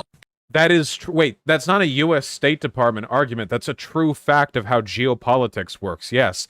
The entire world, unless you're one of the world powers, is a branching series of influences from larger nations. Wait, that's not how the U.S. State Department works. That's basic poli-sci. What? Wait, do you think that that like there are parts of the world that are just power vacuums forever? You know, vacuums suck in things from around them, right? That's why they're called power vacuums. But what's the evidence that China will act like this? Right now, China's in 0 wars and they have 1 foreign military base. Oh, wait, we went over this. And actually, like, China is constantly threatening, like, war with their neighbors. And, like, this is complete bullshit. Compared to over 1,000 for the U.S. So that'd be a whole lot of imperialism for China to replace. But maybe China's already starting. Wait, why is he making the argument that in order for China to send people into Afghanistan, they would have to overcome all of the imperialism done by the United States? They do in Libya after the U.S. destabilized the country and left them in chaos. Well, they haven't been pouring in mercenaries or conducting airstrikes, but they've been investing. That's still making it a vassal. Yes, that's how Okay, wait, I'm going to Google something. Neo-colonialism. Noun, neo-colonialism, the use of economic, political, cultural, or other pressures to control or influence other countries, especially former dependencies. My dude, I don't know how young you are. Like, go take some basic poli-sci classes. You're not even arguing against State Department talking points here, okay? You just don't understand very basic elements of how this stuff works. All right. We've been over that before. Haven't we already seen this? Yeah. I don't think I saw the whole thing, though. You should clarify that we shouldn't do imperialism because that's the argument of the State Department thing. In the case of Afghanistan, like, no, obviously we shouldn't have done a war with Afghanistan. If we were going to pull out of Afghanistan, it would have been nice to have stabilized the country first, but we fucking didn't. But yeah. If people interpret me saying that geopolitics is a real thing as me defending imperialism, that's on them, not on me.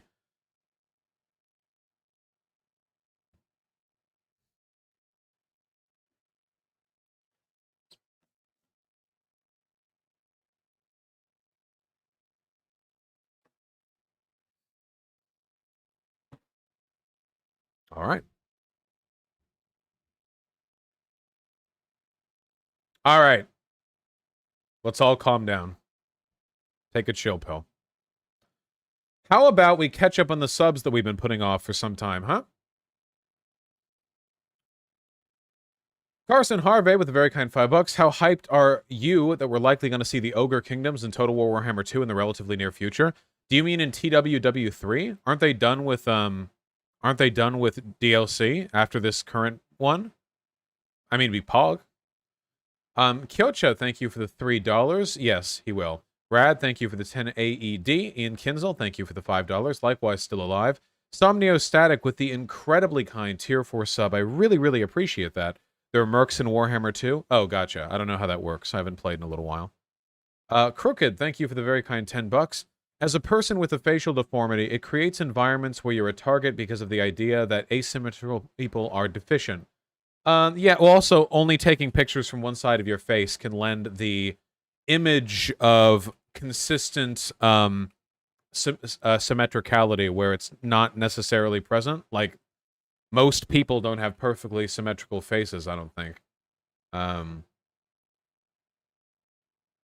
my humble opinion. Yeah, I don't think anyone does.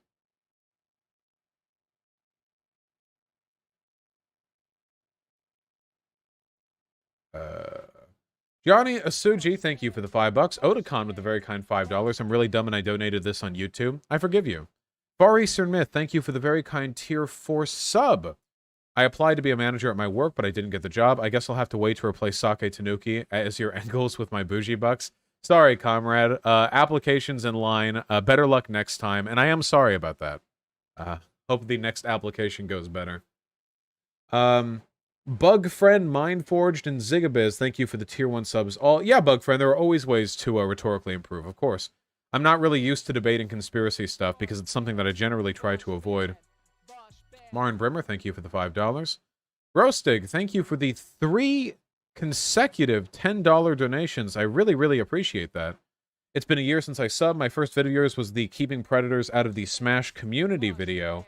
On that note, a bit of a tough question. In your opinion, has Nintendo's reluctance to support pro gaming allowed more predators to enter the community?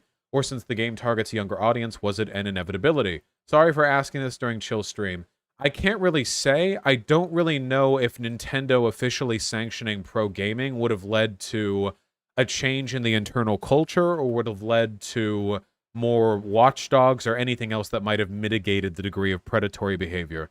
So I can't really say. But Nintendo should still support their pro gamers.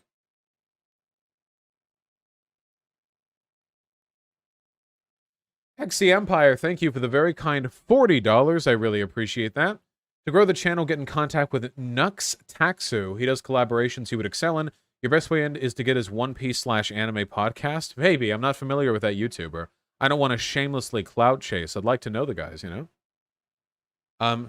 Sarek, thank you for the tier 1 sub. Iridian Knight, Colin Costco, and Dumbbuddy, thank you for the $5 all. I really, really appreciate that.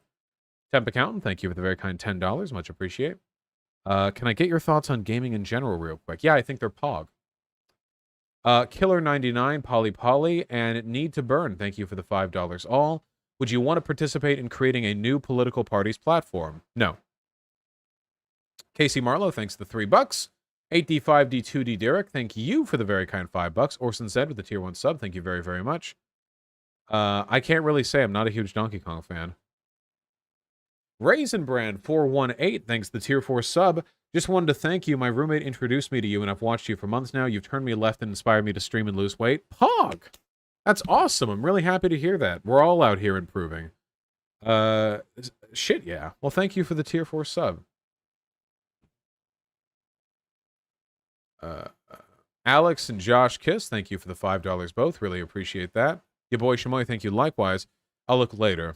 Sarek, thank you for the incredibly kind $10. Glad you had a cozy game of Warhammer today. Also very Pog. Rain Warrior, thank you for the incredibly kind $20. I really, really appreciate that. Yes, of course. I have to be very clear with purpose. In the direction the content is going. More Naked Snake, I got my shorts from Nordstrom. Necro, thank you for the $5. Is it gay to shave your legs as a man? No, it's not. Eric Moran, thank you very much for the $5. And Evan Travis, congrats on just getting laid. Wait, not laid, paid. I'm sorry. Bit of my own bias in there. Ham's Cafe and Nat Isn't a Lie, thank you for the tier 1 subs both. I really, really appreciate that. Nintendo Pal and Comrade Robinhood, thank you for the $5 both. Really appreciate that. Why do you censor/block so many people in this chat who disagree with you? I actually think that I ban fewer people than virtually any live streamer of my size who interacts with their chat. I think I actually I'm incredibly light-handed with my bans, you know?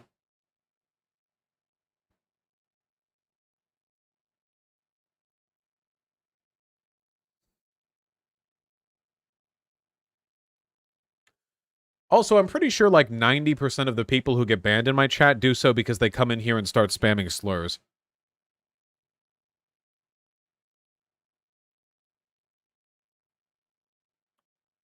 Sake Tanuki, thank you for the very kind 25 bucks. True Kinky Astronaut with the tier 4 sub, thank you very, very much. Not even a message there. Johan, thank you for the $5. Jason here with the 2 gifted tier 1 subs. Thank you. Blame It on the Bubble and Kim Jong Daddy, thank you for the $5 both. I really, really appreciate that. Got muted once for frantically defending Tulsa. Yeah, I bet.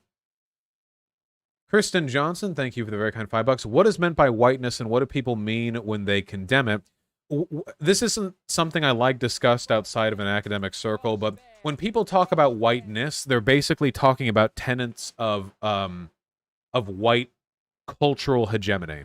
So whiteness isn't like being white. It doesn't literally mean like the paleness of your skin or anything like that. Whiteness would be like whiteness would be like ways in which white supremacy and exposure to white supremacist culture sort of influence the cultural relationship that white people have with their environment. So challenging whiteness isn't like challenging white people or white people being in power or anything like that. It would be challenging like whatever cultural predilections encourage white people to engage in racism. It's a niche academic distinction that I don't like being used in common parlance because linguistically it feels like it's pretty easy to misinterpret, which isn't ideal, you know? Like it seems like it's easy to take out of context, if that makes any sense.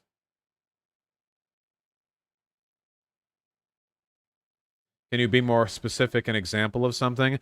Sure, yeah, being white would be like looking like me, I guess. But whiteness might be like a white person who asks Asian friends where they're from, and when they answer, I'm from like Philadelphia, they say, no, where are you really from?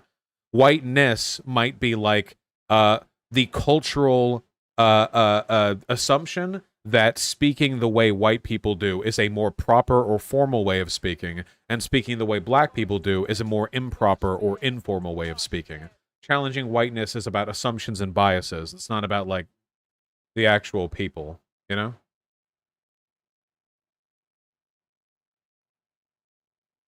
Yeah, well, I mean, the problem is, like, people use, like, these...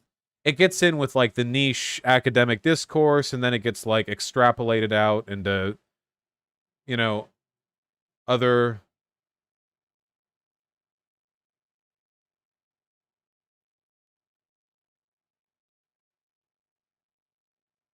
Yeah. Wait, I just saw... Wait, hold on. I just quickly clicked on my mentions. Wait. Somebody's on Twitter, and they're responding to the things that I'm saying on stream, which means they're watching me live. So wait, they say, in quotes, yes, if the U.S. isn't imperialist, other countries will be, end quote. Oppose imperialism, then. And then begin quote. Well, if the British didn't colonize Australia, the Dutch or the French will, end quote. Oppose colonialism, then. Thought bat. You watch me, right? I'm in favor of, like, huge reparations from the United States and other countries that participated in imperialism to build up the economic and political infrastructure in Afghanistan so that they can be autonomous and they can resist imperialism. The problem is neo-imperialism, which is economic in nature, is basically omnipresent. The best thing that you can do is mitigate its existence. I mean, it's not like the Soviet Union and China didn't do it either. The best thing that you can do is mitigate its existence. And the best way that you can do that is by ensuring a strong economic foundation in the countries that might otherwise be susceptible. The poorer a country is, the harder it is for them to bargain. You know, the harder it is for them to bargain for their rights and so on and so forth.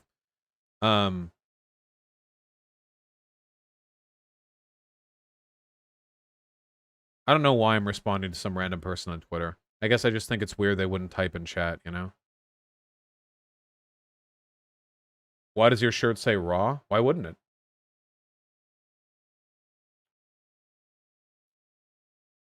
Oh yeah, the Robert E. Lee statue has been removed in Charlottesville. How awesome is that? Hog. I'm sure we're all sick of these arguments by now, but like it's finally like this was the whole Unite the Right rally in Charlottesville. This is what it was about. It was defending this statue.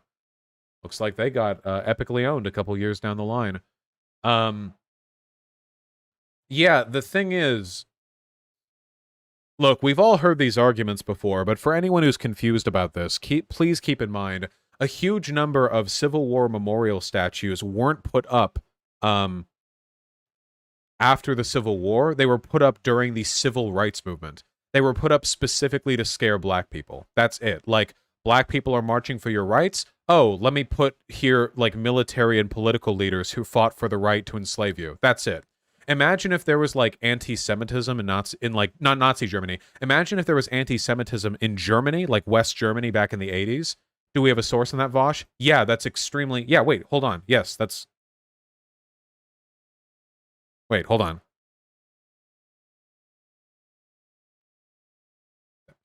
Confederate statues raised during civil rights. Yeah, look. There's even a history.com news article about it. Not news, sorry. History. Oh, it's in the news section, but yeah. Yeah, the first wave went up when Jim Crow was implemented, and even more went down later.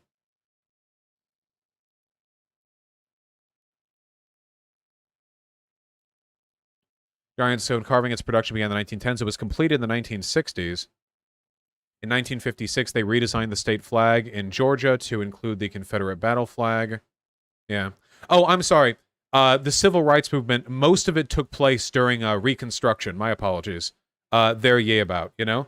I think there were some elements of it that were done during the civil rights movement, but a lot of it was just done during, like, broader... Yeah, it wasn't done right after the Civil War. It was done, afterwards. But there were still ones that were raised, yeah, post-Reconstruction during the civil rights movement. Like, imagine... Like, I want you to, like, imagine, okay?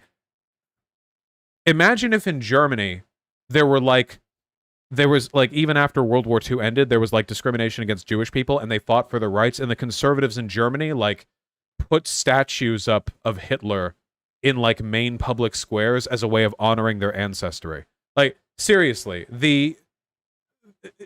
like, it's insane. It's absurd. Of course, they don't allow statues of Hitler over there in Germany, which is probably for the best. The common counter-argument is that it has nothing to do with racism. First of all, if it had nothing to do with racism, why did the establishment of these statues correspond with broader pushes for civil rights? Two, why are we honoring these people? They were traitors. These weren't Americans. They literally seceded from the Union. They're not Americans. They fought against Americans. They killed American soldiers. They invaded America. They fired the first shot. They're not Americans. Why are we honoring them? What? Why? And also, to the people saying that we're tearing down our history, no, we're not. People don't learn history by through statues in public squares. They celebrate history. Statues aren't books. Statues are ways of commemorating people. If you want to learn about the history of the Civil War, you can read about it, or put these in, like, museums, which contextualize all the stuff in here. But if you want to celebrate somebody, you build a gigantic bronze statue of them and you put them in the middle of a town square. That's like, this is not controversial. Everyone knows this. Yeah, but if they try to learn history, that's critical race theory. True.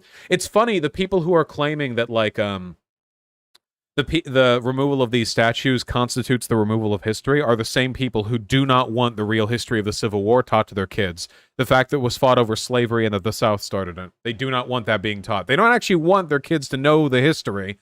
They just want to celebrate the dogmatic elements of it. The Southern Poverty Law Center has a map. Is there a key to this map?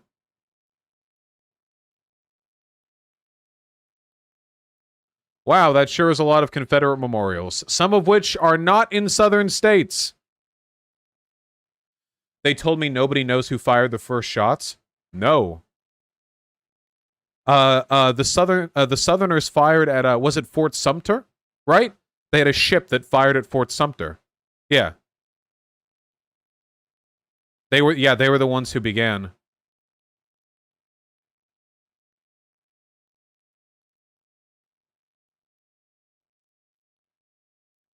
This is so cute. Year dedicated 1911. Symbol type school. That's nice.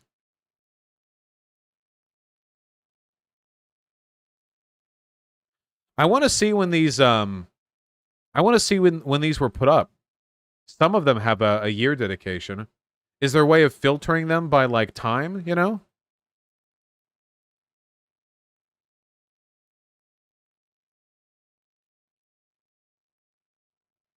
Here's a timeline of the construction of Civil War. Here we go.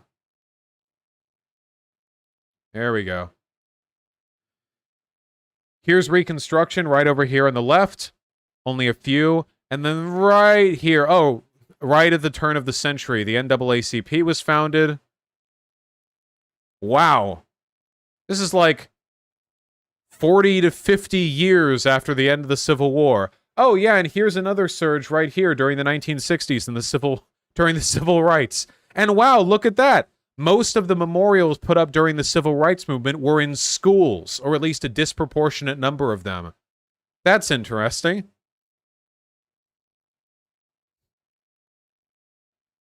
They're still going up to the 1990s. Yikes. Well, anyway. There's also a lot of schools named after Robert E. Lee. Yeah. Anyway, I'm glad these statues are being removed. It hurts nobody. It helps people. If I was a black guy and I had to walk to work every day, looming under the shadow of a statue of a man who fought to have me enslaved, that'd be kind of cringe, you know? I don't like that. It's not good.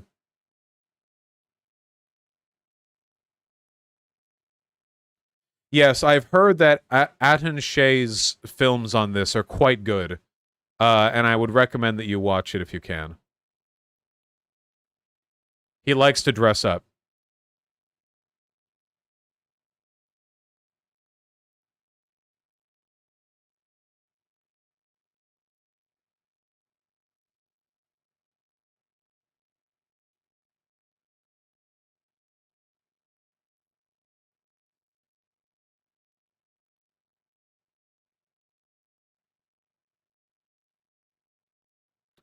Dude, what is with Paul's ego, man? The next time we talk to him, we're gonna have to be a little bit less charitable. Why does he act like this? Are you like an Assadist? Is there like a political bias coming into this? I didn't call him a Nazi. I said that he was using the same argumentative tactics as Holocaust deniers, which I'm correct on. And I called him schizophrenic because 6 times in a row he claimed that I'd said something that I didn't say. Like, I mean, you could say it was like mean, but pretending that this was like the bulk of my arguments is very disingenuous. Just say delusional next time. Don't use accusations of ableism to signal boost bad faith accusations. These are bad faith accusations. The implication here is that the only arguments I made were insults, okay? Don't you try to woke your way into pretending that these are legitimate criticisms, okay? You can criticize me for ableism in my Discord, where they talk about it non-stop.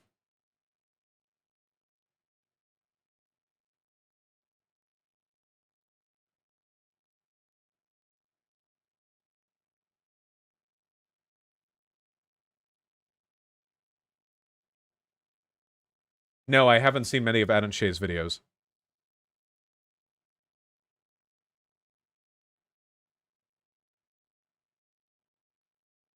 Wait, thought bat.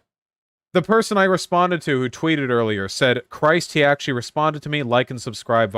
No, you can't criticize me and then just ignore the response. You have to say, hey, you were right. And you're very handsome. Come on.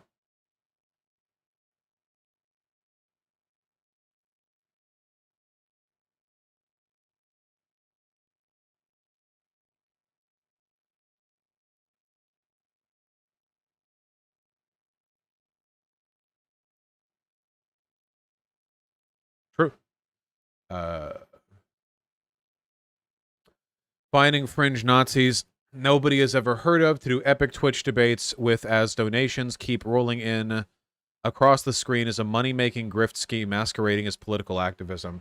Can I tear into this for a bit? Does anyone mind if I tear into this for like a little bit? Can we just lay into that? So we're misusing a few words here. I think I'm on okay terms with squirrel, but like this is pretty dumb. So first of all, grift means to lie about your beliefs for some kind of benefit, monetary profit. Nothing about doing debates on Twitch or YouTube or whatever constitutes grifting inherently. I don't know what, like people really do think that grift means anyone you disagree with. Like, or just like grifting is when you say things that are bad, you know? That's just not what it means, okay? Now it is a money-making scheme. That's true. Guys, when you donate money to me, I make money from it. I'm sorry if I haven't disclosed this before, but that is actually how it works. When you hit the button and then you enter a credit card info or PayPal info, and then you enter that, actually it does send money to me. It doesn't just invisibly disappear the money in your account. I receive some of it. Right. So I don't know if that's so much of a scheme as the thing the people were trying to do. And then they say masquerading as political activism. Now, this tweet doesn't necessarily have to be about me. I don't call myself an activist. I call myself an advocate, which I am by definition, an advocate for the things that I believe in. I think that activism involves a little bit more than what I do. There needs to be like an engagement with some kind of structure. A push for something in like in an institutional sense, or being on the ground or something, whereas I just live stream. So I'm fine calling myself an advocate. So the question is finding fringe Nazis no one has ever heard of to do epic Twitch debates a form of political advocacy? And for me, the answer is yeah, obviously. It is true that there was a large entertainment element to it. But entertainment is the hook that you use to get people interested in politics. Why do you think people watch Ben Shapiro? It's because they saw all of his multi-million view videos on epically owning SJW compilations, you know? That's why. That's the thing that really gets it out there. Now, synthesizing, like, information and entertainment can be a problem at times, but it's also the way everything works these days. Nobody ever watches dry news channels anymore. It has been completely absorbed by punditry or by by like online like info delivery. And I don't think there's necessarily anything wrong with that if it's done responsibly, which, you know, we all adhere to with varying degrees of success. But when it comes to bringing Nazis onto debate, is there necessarily an issue with that? Like, if they're like a small channel and their channel blows up through exposure to you, that can be bad. But I've had like nobodies who've emailed me in the past on, and there don't seem to have been any negative consequences as long as you're successful in challenging them, which I always am. So, you know, I think that it's important because it entertains people, which can hook them into other forms of content. I think it's important because it can be useful in teaching people about the ways in which people will use dishonest arguments. It's important to expose how bad these people really are. And I think that not having them on can sanitize them a little bit, you know? Because one of the arguments that like far-right types will do pretty often is they'll say horrific shit in their own communities, but then on a public stage, they'll sanitize all their language. Bringing them in for a debate makes things really difficult for them because they either can't defend their positions because they're bad optically, or they bite the bullet and end up making themselves look really bad by owning up to the things that they're usually not willing to say. As long as the platforming is responsible and you're not, like, causing any adverse harm, which, you know, whatever. Just, some people are so fucking hostile towards, like, debate bros. And it's funny because the people who are very rarely doing any more work themselves. They just don't like it. If you don't like it, that's fine, but I mean, there are plenty of people who could call, like, Squirrel a permanently online Twitter-obsessed, like, you know, weirdo. it's like, if you want, I don't know. It just seems like at this point we're being factionalist, like just pointing fingers at other types of content production. I don't make fun of video essayists. Apart from saying that they tend to, you know, be gay.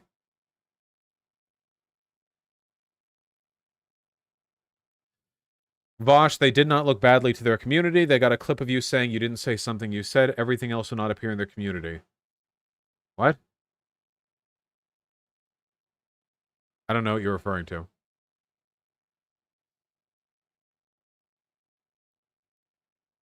Oh, are you referring to the one clip where I said something and then I clarified it 15 seconds later, and then later I was like, no, I meant this, and they were like, oh, but at the very beginning you said this, and that was it, and it had nothing to do with the broader conversation? If nothing else, for posterity's sake, it really does expose how uninterested they are in actually having these conversations, because they ignore all the arguments, they ignore the point-point conclusion structure of the way these things are supposed to work, and go entirely for, like, cheap id-pull and like, trying to catch people on misspeaking. What about the guy I debated who said that the fact that the roof was open meant that the building would be venting a lot of chlorine gas when chlorine gas is heavier than air? What about when he, like, spuriously made the claim that actually there's a lot of inconsistent information about the previous chemical weapon attacks that have been attributed to Assad, but then failed to back it up or defend it in any way? What about when the guy defended Assad, but when I pointed out he was wrong, he was like, yeah, okay, Assad's bad, what do you want? Nobody cares. If the only thing you're going to get from stuff like that are incredibly, like, narrow clips, then you can form any opinion. Yeah. Dude, there were windows. Dude, why didn't the chlorine gas just go out the windows? Dude, there was a hole in the roof. Saying there's a hole in the roof, why didn't the chlorine gas come out, was basically like saying, dude, there's a hole in the roof, why didn't the water just fall out of it?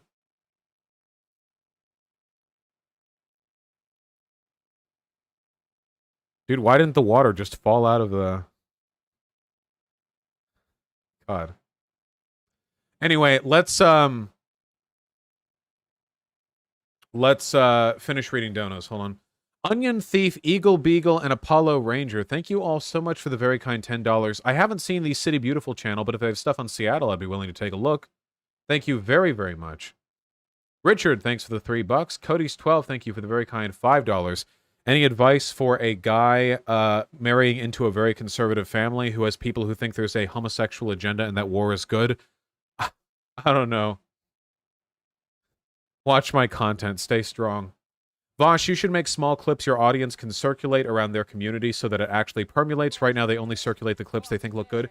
This is what I don't get about you guys, dude. Why the fuck aren't you guys repping me out there in public? Why don't you, whenever I have debates like this, why don't you clip like 15-second segments of them acting fucking stupid or idiotic or blatantly lying about something? The only person I can think of who does this is leftist Ryan Knight. And I'm pretty sure leftist Ryan Knight gets money from Tempest. It's dishonest? Do it!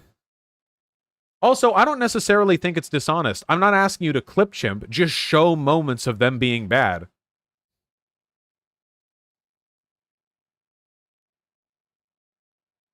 Do it. Circulate clips. It takes 10 seconds.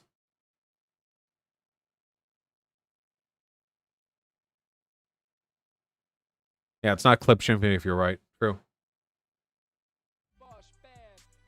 Your debate with AJW got clipped, but not the part where he defended slave owners. Yeah, that's the thing they don't get, that like, I don't get. Usually when I have debates, they'll, like, bend over backwards to do everything in their power to try to, like, frame a very small clip to make me look bad.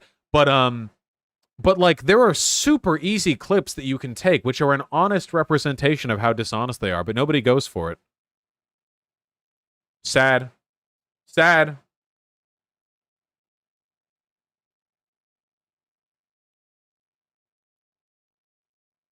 Wait, I got another response from the person on Twitter.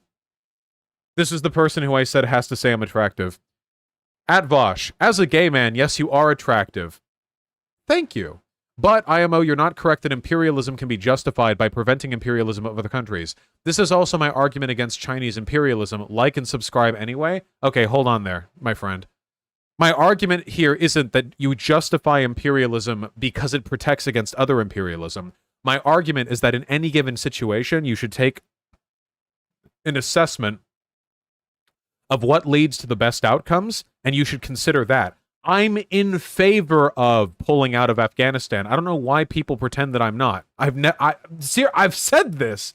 The only thing that I said was that pulling out in the state Afghanistan is in right now is going to cause a lot of damage to the country, which it already is. I was proven right within like days of people circulating that clip. And also that China would quickly replace us as the dominant geopolitical imperialist power there, which is already happening.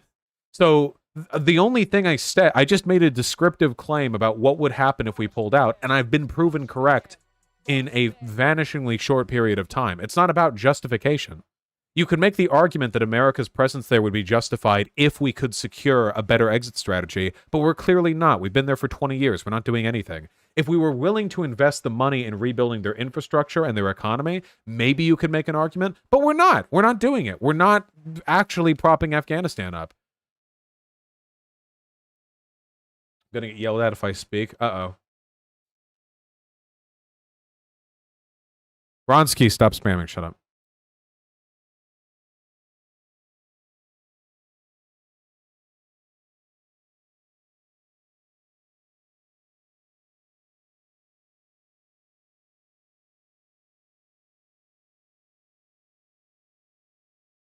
Maybe, Sir Political Banana.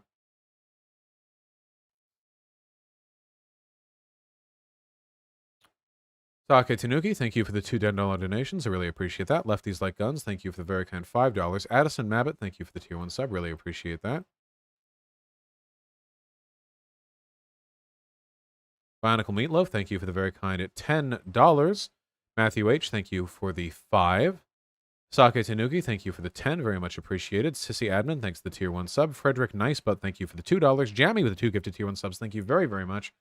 Sake Tanuki, thank you for the incredibly kind $25. I really, really appreciate that. Thank you very, very much. Kiro Froggy, thank you for the very kind $5. Hey, I drew you some fan art. I love fan art. Hey! It's true. This is what my body looks like. Thank you very, very much.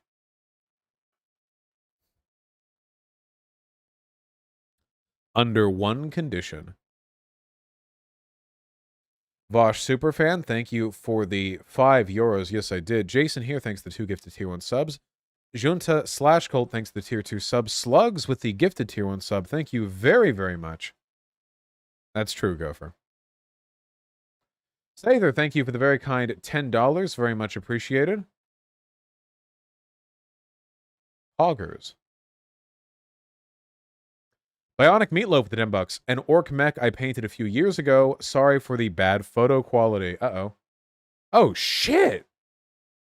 Damn, dude. That looks good.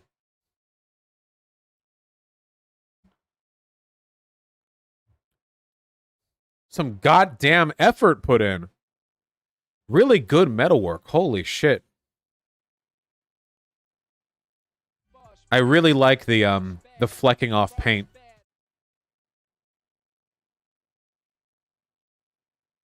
Christopher Loud, thank you. The very kind $5.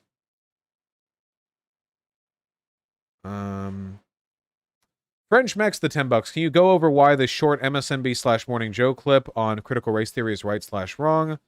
Here, I'll add it to my to watch list, but unfortunately I'm gonna have to go soon. Keep in mind, this was a bonus stream. My family's gonna be here soon. I didn't expect to stream. I just had some time in the morning because some stuff got rearranged. Comrade Robinhood Kazamo, thank you for the $5 both. Mythos Bluefish with the €10. Thank you very, very much. Wolfie Universe, thank you for the tier 1 sub. Much appreciated. Vance Freeman, thank you for the very kind $3. What about Rogan and Jubilee? I hate all of you. Gelatin Skeleton, thank you for the 20 Canadian. How would you rank each season of Infinity Train? It is currently my special interest. For me, it would be in descending quality. Season 3, Season 1, Season 2, and Season 4. Season 3 was like unbelievably good. Like, I'd give it like a solid like 9 to 9.5 out of 10 for what it is, you know? Season 1, like solid like 8.5 to 9, and then like season 2 right below that, like 8 or 8.5. Season 4 I didn't like as much. I'd put it like a 6 or a 7, I'd say. It was still good, but I wasn't as invested in the character dynamics. Child Endangerment, thank you for the $5. I have played Sekiro. Gelatin Skeleton, thank you for the 10 Canadian. John Carpenter's The Thing is a classic.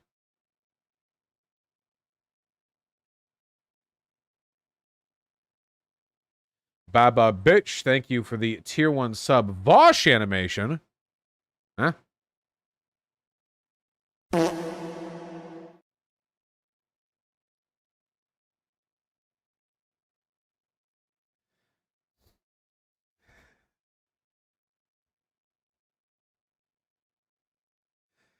Farts are funny.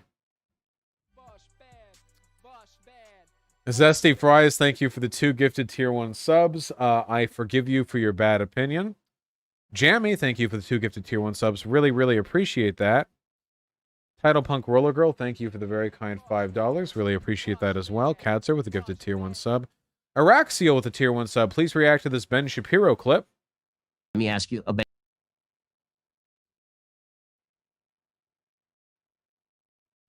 question. Okay, let's say you are on a plane, and that plane crash lands on an island. Okay, there's only a few survivors. In fact, there are only 2. And you wake up after the first one does. By the time you wake up, the other survivor has claimed all the coconuts from all the coconut trees, stacked them on their pile, on their side of the island, sheltered that pile with all the wreckage from the plane, and claim they own it. And they say they'd be willing to give you said coconuts if you throw out their cock. Okay, wait.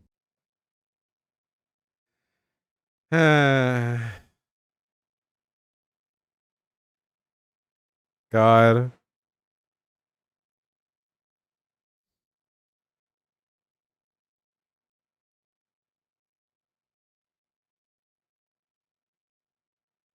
I really like this tweet, by the way. The image. This is really good. This feels very descriptive.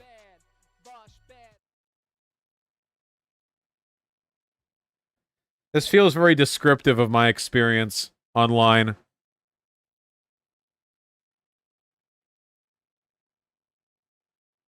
I'm gonna tweet it.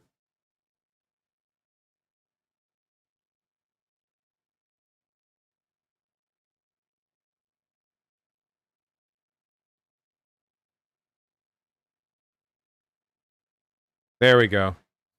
Yeah, this is me IRL, dude. People are so fucking crazy. Whoa. I don't want the analytics. I want the image. People are so fucking crazy on Twitter, dude. Literally, like, the stuff they hate me for is like, I'm against woke ethno-nationalism. I think Assad committed 34 chemical weapons attacks instead of 33. I don't like Nazis. And people are like, Vosh is a fucking piece of shit. I want to kill him. I want to kill Vosh. I want to eat him. I want to eat his body. Like, people lose their shit. But Lenin would shoot me. Lenin would lovingly and tenderly spoon me in bed. We would kiss.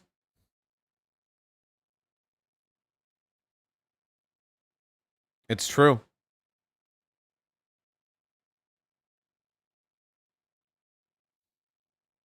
Do you think Lenin was a top or a bottom? I say he was a bottom. I'm locking in my answer. Big spoon or small spoon? Wait, during cuddling, does anybody actually limit themselves to only being big or small? Because I'll do both with anyone. Like, why would I... Like... Yes, I do. Why? I don't know. Like, sometimes I want to lay facing left, and sometimes I want to lay facing right, and either way, I want to be pressed up against it. Like, what?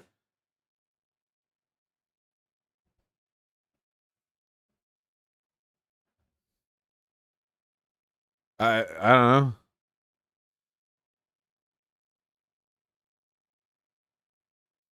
Thought Pat, get sober. All right, we need to stop this. Hold on.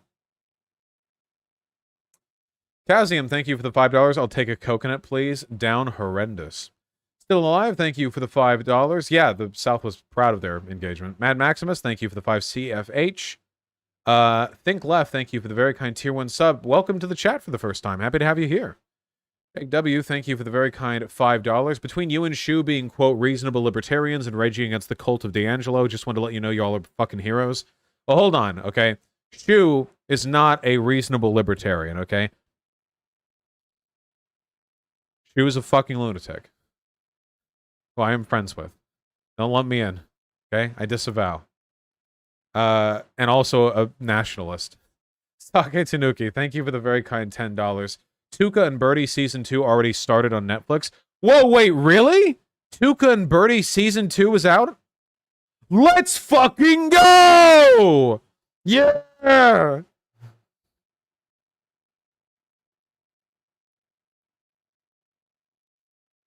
Darn Heathen, thank you for the 666. True.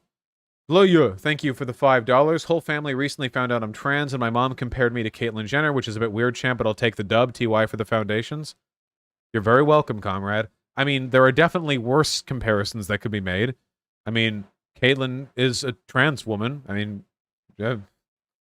Netrius and Only Butt Stuff, thank you for the $5 both. I really appreciate that. I could play Neo 2 on stream sometime, maybe. And part of the reason I appreciate Vosh is his willingness to engage with the most rabid quarters of Twitter. I've never met a Door fan IRL. Yeah, like, that's because they don't exist IRL. Legit, like, I really want to believe that about 50 to 60% of, like, the fervor from these people online are largely, like, are either Russian-funded or adjacent to Russian-funded. Oh, it's on Hulu, not Netflix? Okay, sorry. Like, there's so just the constant online disinfo. Soul Waffle, thank you for the $5. Check out this video of a chemist who debunks Holocaust deniers. Oh, nice, I'll give it a look. And 8D5D2D Derek, thank you for the $5. God tier meme. Audio is safe for stream. Really?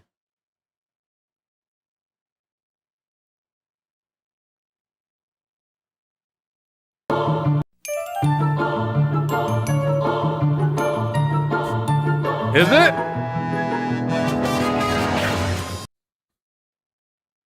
The meme where you superimpose like the cartoon opening songs over people talking really fast is very, very funny to me. He does look like he's just been pepper sprayed. Look at my version. Oh my god. Is this safe? This isn't safe for copyright! Do, do, do, do, do. Oh yeah, he did that. He actually did defend Lula going to jail, by the way.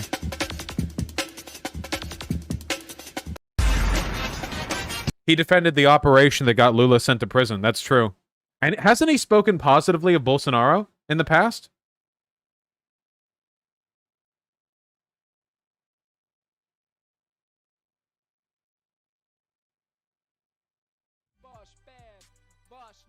I think he has at one point. Finish Theology, and thank you for the 4 gifted tier 1 subs. Please denounce Tau players / fans. We denounce them, we reject them. Okay, listen up, folks. I legit have to go. I love you very much. I won't be able to stream for a little while. I'll try to sneak in streams when I can. You're all loved very, very much. I gotta fucking vacuum and shit, okay? I love you. Take care. And be well, okay? Immediately after the stream ends, I'm going to be releasing the big Assad debate video, so have fun with that. Yeah, wait, let me see who I'm rating. Hold on. Twitch. Lumi. Let's raid Lumi. Raid Hassan, he needs it, yeah. I have a reputation for having a horrible community, but you guys are so nice that even Lumi-Roo, like, appreciates your presence. Lumi has, like, the highest demand for clean, cozy community interactions, and you all meet it.